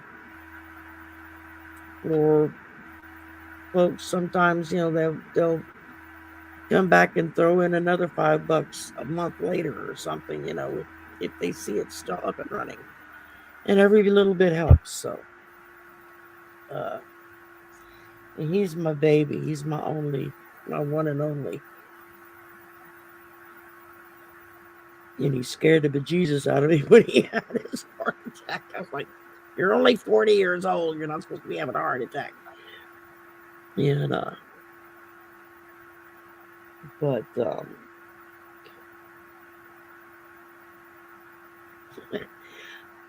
Morg, I got some of the wildest cards for you. I pulled 3 major arcana. First one I got was Justice. So that's the only one that came up for me as far as a major. okay. So yeah, I mean, just be fair-minded with it. Be judicious with it. It's Rick's advice of get someone who's business-minded to help. Yes, do that. That's kind of when he said that, I'm looking at this card thinking that kind of fits. It's find the people who know what they're doing. Because then I pull the Tower. So you're looking at some there may be some changes to come along. You may have to make some drastic moves maybe to get things going the direction you want it to go. It's not necessarily a bad card. It just means kind of a clearing house and starting over sometimes, or just Clearing house are the words that I heard before you said them. And there you go. I really think it makes a lot of sense. So justice is about bringing things into balance too. And Yeah. if you want to prosper, the clearing. So originally, one of the older understandings of the tower was that it was the church built on faulty foundations. That's why the tower I didn't know crumbles. that. It crumbles for the bad ideas that it is set upon. So, again, look at the way your business may not be processing the way sound business thinking is, and also I'm feeling like there may be things that you need to or you can find helpful. I really feel like you want to find your ways to really let your R reading expand. Don't be Do yourself justice as well. Yeah. Sit with your impressions when you're doing the reading, and don't just see the topical imagery of the aura. Go into the records through the aura, and you're going to have more performance based blessings. There you go. That explains death. That was the third card I pulled. Big changes. You gotta go deep. You gotta look into it, like Rick was saying. So I'm sitting there and I'm getting ready to hold up a card and he's reading it before I even put it up. So I'm like, okay, well, I don't have to say crap. I can just put the card up and let him talk. It's Kiddo. We seem to be right on board with each other. So I mean, find somebody that knows what they're doing with the business. That's what I did with mine. One of my faculty offered to work with me to help me kind of get mine up and going. And so we're taking little baby steps as I learn. You know, that way, at least I know that when I make the next step, I'm not breaking the law somewhere or mm-hmm. messing something up from a business end of things, because I don't know anything about business. So I've always worked for businesses, but I've never run one. So it helps to have somebody there that can help you out with that.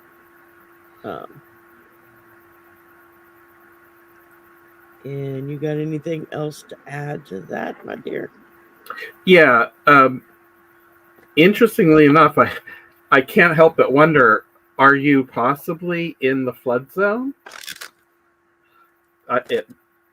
Because I see so much water in this other deck, and it's making me feel like you. Let me just say that you might find that technique-wise, if you can find new ways to help people process their emotions, that's going to make a difference, because there are elements of clearing the past to heal the present, a time for healing, reconnecting, mending, and releasing. And when fogged in, go slow, take your time. But again, there is water in all of these connections. You're dealing with people's emotions. And that's something that you can be literate in emotional reality, but that doesn't mean the people you're reading for are literate with their emotions. So you may try and help them to feel what you're saying and recognize their own wounds and growth. Because when you think about it, as someone coming from a layman's point of view with horrors, because I don't see them, a lot of people, when they're asking for an aura reading, they're wanting you to tell them emotionally what they're feeling. Because I think they think that's what's floating around them, is what their inner emotional stance is. You know, do I need to, you know, you're a calm person, you're a chaotic person, you're, I don't know why that came to me, but Hey, Michelle. Yep, that explains the water. All right, let's see. JWB.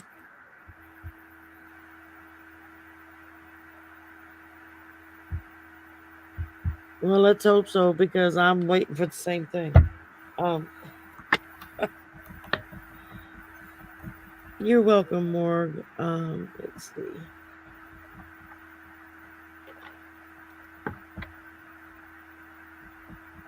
You know, I mean, they're making advances on this every day, JW. So, I mean, I have spinal injury and degenerative disc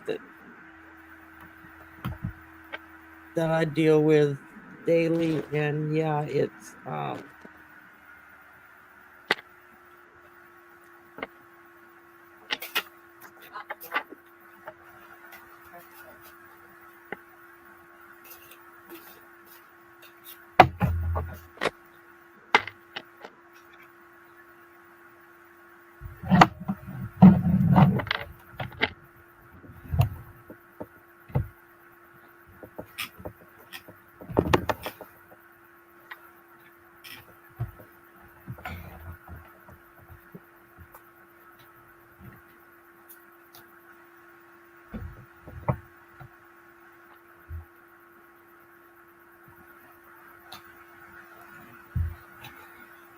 kind of like this.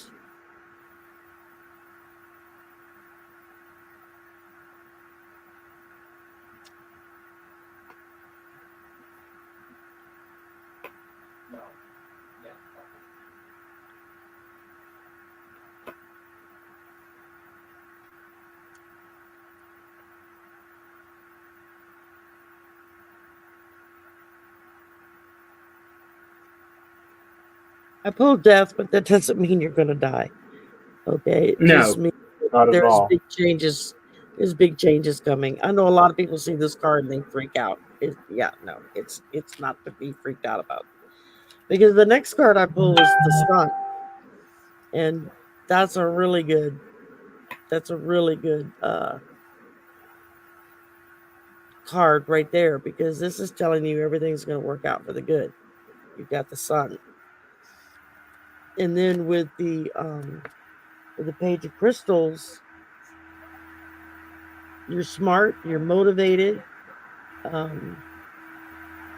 This is somebody that learns everything they need to learn, and they're willing to share that information. And that's kind of what helps you move forward, is you find out what it is you need to know so that you can make the best decisions for what is best for you and your injury. Spinal cord injury is different person to person to person. I can attest to that.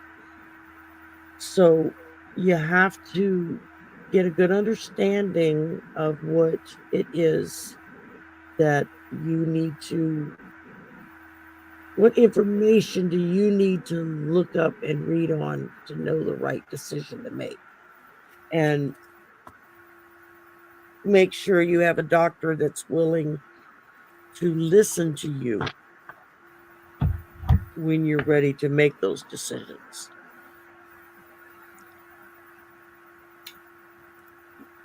Whenever you're ready, I have some things for JWB. Go ahead, go for it. Yep. I had a passel done. I had a passel full of cards fall out, and they came with one minor arcana card, and it is the Seven of Stones, and it is key into the idea of some move forward that created a difficulty. And I feel this has to do with your injury and how you experience the birth defect.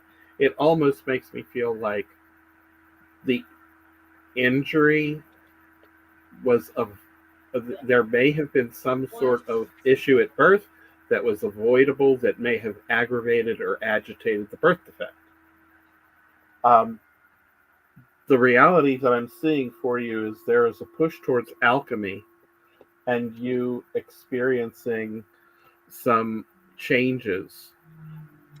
And part of this is taking you through a dark night of the soul, because I have some successive spaces that you are supposed to go through. So as you meet your experience with every bit of responsibility and focus that you can, you're going to be equipped to know which decisions you can make and how to trust and navigate. Then when you happen to see the situations that give you a space of unclarity, look for a sign. The sign will come.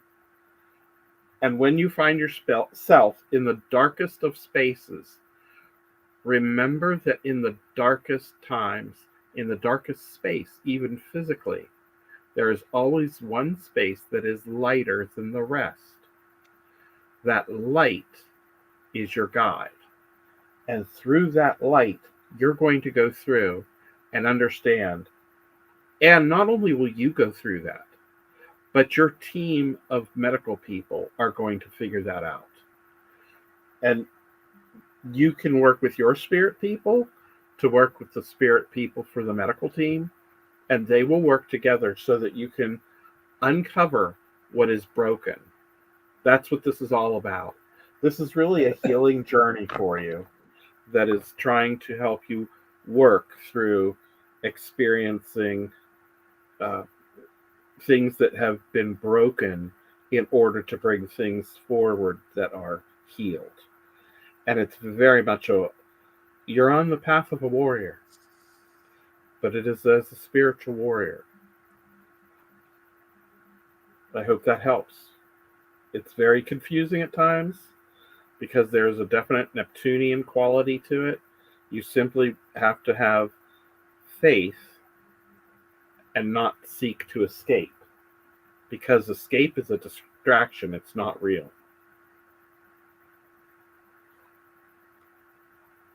All right. Next up, we have Better Left Unspoken. So that's a unique name. Welcome. That's a new name for me. So glad to see you here.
All right, Better Left. Eight of, what is this? 8 of crystals. You're kind of feeling a little bit out of the loop, I guess you could say. A little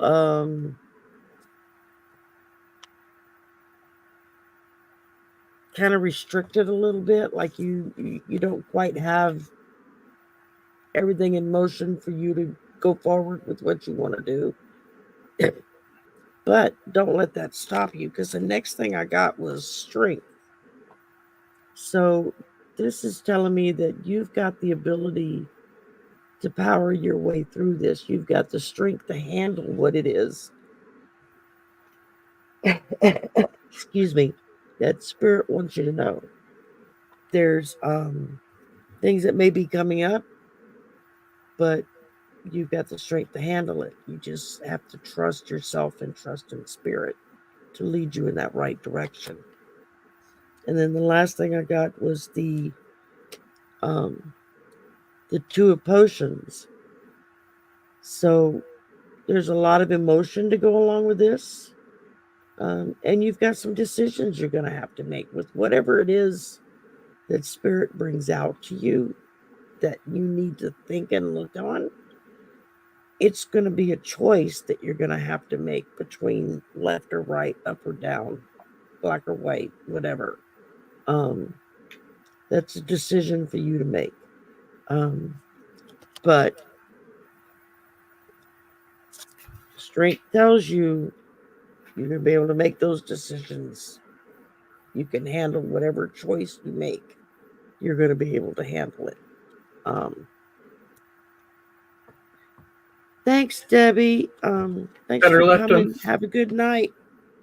Better left unspoken. I'm going to tell you that I have an interesting deck that I'm using. I can't even remember the name of it. But you're going through a period of initiation at the moment. And it's going to eradicate some illusions. And at the end of that path, you're going to experience that space of enlightenment that Odin experienced from the World Tree, where he sees the runes. You'll be able to see the signs. And I pulled a spirit animal card for you, and it came up as fox. This is a walker between worlds. It is very much magical as well as wise, and it shows sharpened senses that allow you to observe the actions of others. You would not have that if you did not need that. So you having those tells me trust yourself. Trust your guide. And something here is making your inner guidance as well as your outer guidance. That definitely feels very important. And you two seem to be experiencing some testing at the moment. And it is going to come clear to you. You're going to navigate this just fine. Hope that helps you.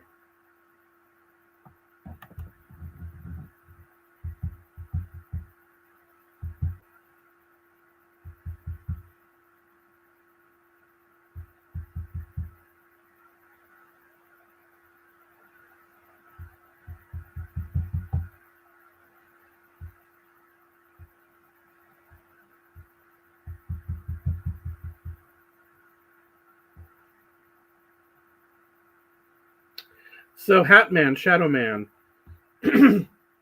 there's a lot of different stories, names, experiences, and I can tell you that there are things that people in the field experience that is imagined to be the same thing that everybody else feels. Sometimes they're different. So I will tell you, pay attention to what you're feeling with the experience. It may inform you of something that you never expected. My father had an experience where a crouched shadow man appeared to him in the middle of the night. Normally he would sleep incredibly soundly, but this was very strange. This thing woke him up, and he was crouching and moving from side to side like he was watching or stalking. And my father simply looked at him and said, "Get the hell out of here." And it was gone in a flash. So I told him that was one of the best things he could have ever shared with his grandchildren, because it taught them how to hold your own space. Anything that strikes you as negative, you don't want to accidentally feed it with your fear. There are different things that are indicated. We generally look to see if we can't have an interview for someone to reveal their own experiences so they are not led to imagine something that wasn't there. So those are things that are actually looked at case by case, and it doesn't we actually will not share everything as investigators because we don't want to accidentally feed into someone's story or shape their memory. It's important for those stories to remain intact. That way you can differentiate between them as to what you're dealing with. That sounds good. I know nothing about shadow people except what I've seen on TV. I don't know how accurate that could be. So, I see Morgan the Void has recognized the issue with giving energy to something, that you can empower it by. I mean, that much I know. Yeah, it's you want to be sure that you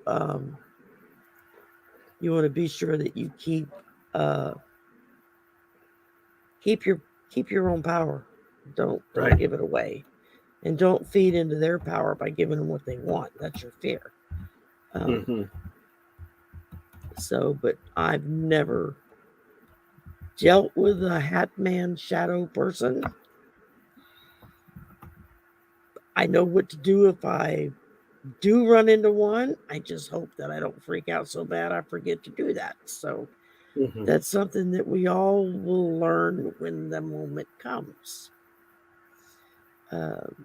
You can know all the answers and be prepared, but when it happens, for most people, you're going to react in the moment. And depending on where you are in your headspace at that particular moment, may depend on how you react. So that's just psychology 101. You know, we all react differently to things, and a lot of times our reaction is going to depend on what's going on around us at the time. If you're annoyed and don't want to be bothered, you're going to say, "Get the hell out of here, leave me alone." That's going to be your initial reaction. But if you're freaked out because of other things that are going on and you're already on the verge of being terrified, that's just going to give it more power. So, that's a space where you've actually given up power already, and you have made,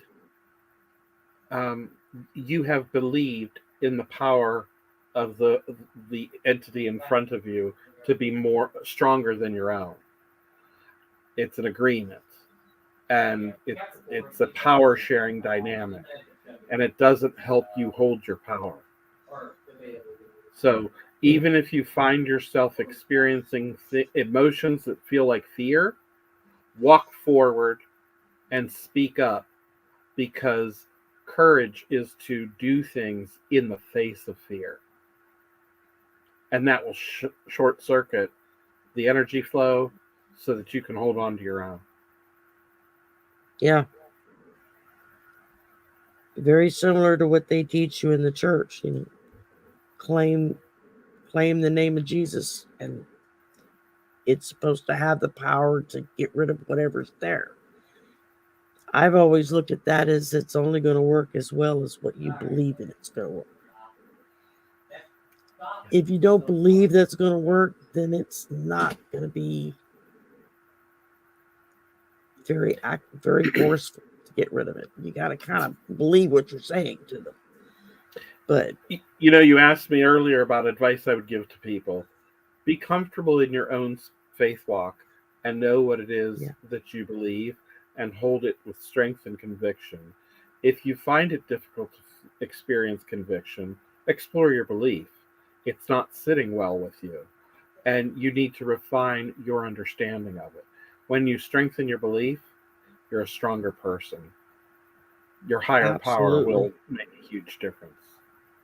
That's right. Whatever it is that you believe, believe. I mean, you find what works for you, believe in it, and really believe in it. And that's what gives you power to make you strong against all of the things. So, Mhm. in my book, it doesn't matter what it is. It's all based on faith. Mhm. I always come back to the movie, um, the Indiana Jones movie, the next to last one that he did, where he went and found his dad to go find the Grail, and it comes to the scene where he's at this chasm, and it's telling him to take a leap of faith, and it looks like it's just a sheer drop. There's nothing there, and he comes to that moment where he's like, it's a step of faith. I just have to step out and believe something's going to be there. And of course, there was.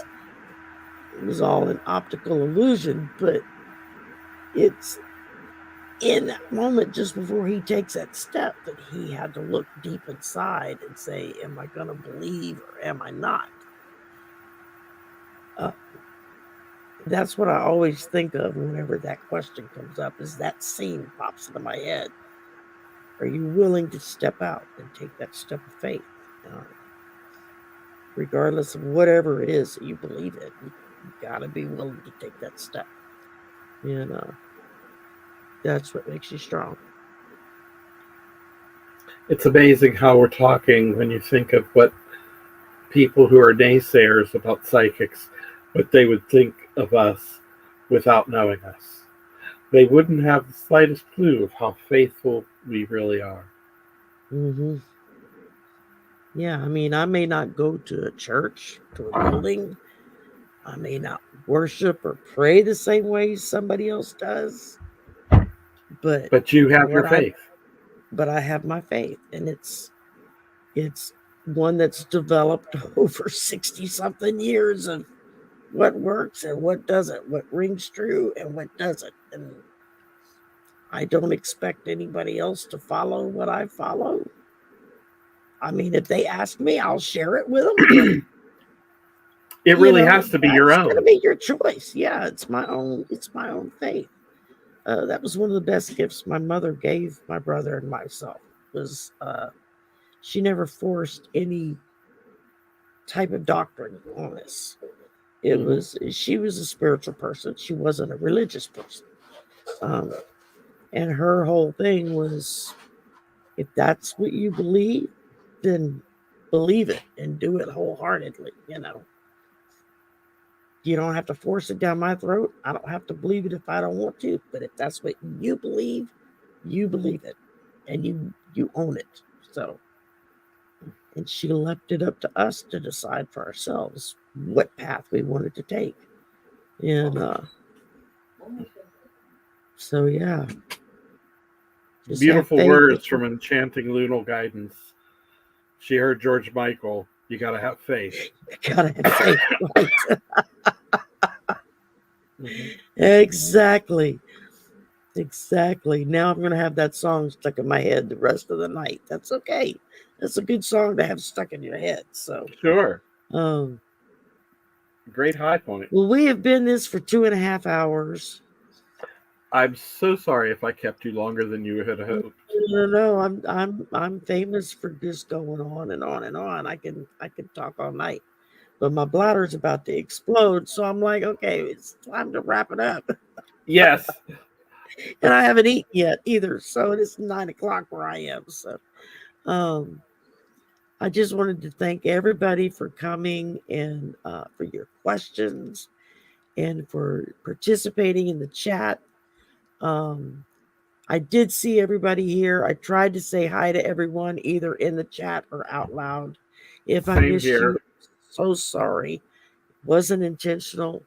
I saw you here, and I appreciate very much that you took time out of your evening, out of your Sunday evening at that, to come and spend with us. So, um, Rick, thank you very much for coming and spending time, Thank uh, you as well, because I giving up your really, Sunday evening. And if you are anybody is welcome. interested, feel free to find me on Facebook. You can All friend of his me. contact information Yeah. is in the description box below. And I'm very easy to get into a chat, and you can poke my brain with a thought, and I'll go ahead and share more with you as it's important to you. There you go. There you go. Well, you're welcome back anytime. So hopefully it won't be a long time before we get together again, that we'll be able to do this again soon. And maybe you'll even get one of those big panels going. There we go. You never know. If I hit 3,000 subscribers, we're going to have a party. I'll have a panel then. So there you go. That's my goal right now. Is I'm trying to hit the 3,000 mark. I'm almost there. Like 2.89K or something like that. So I'm like, I'm almost there. So it's like just before you hit that next goal, it seems to take forever, that last 100 to get over the hump. And I normally don't look at the numbers. I literally fixed it so that when I click on my studio, it doesn't go directly to the dashboard. It goes to other stuff because I don't want to look at the numbers. But one of my student workers is very, very happy to come in every Monday morning and tell me, Miss Sherry, you're at such and such and such and such number. I'm like, oh, okay, great. She keeps up for me, so which is hilarious. My students at school think it's so cool. Miss Sherry has a YouTube channel. They can't get over it. So and what do you teach? Awesome. I don't teach. I'm a secretary. I sit in the office at a university, and these are just the students. I have student workers that work for me that either work on research projects with other professors or they work in the office with me. I'm the contact in our department for the Project Allies for any LGBTQ students that feel harassed or bullied or anything like that. We have a special symbol that we put on our door so that they see it and they know safe space. I can go to Miss Sherry's office and sit there. She won't ask questions. She won't, badger me about what's going on. I could just go sit there and kind of recenter and focus. And if I want to tell her what's going on, they'll tell me what's going on. So,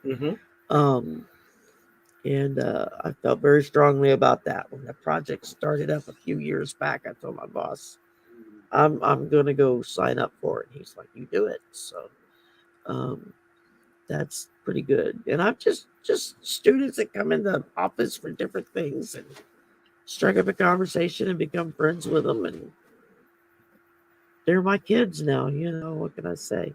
Sure. And I love being around them. They make me feel young. Sometimes they make me feel really old, but mostly they make me feel young. So I love having the younger generations around and the multi-generational ministry because honestly, some of those young folks really give you hope for the future. Yeah. There are some incredible things coming from their souls. Absolutely. Yeah, that's what's so great about it. It's just watching them bloom, It's amazing. So we're going to say goodnight now. Thank y'all again for coming. Have a wonderful week. We're starting a brand new week, so everybody go out and have a great week. And smile. You never know whose day you're going to make brighter if you just smile at them. Absolutely. Take care.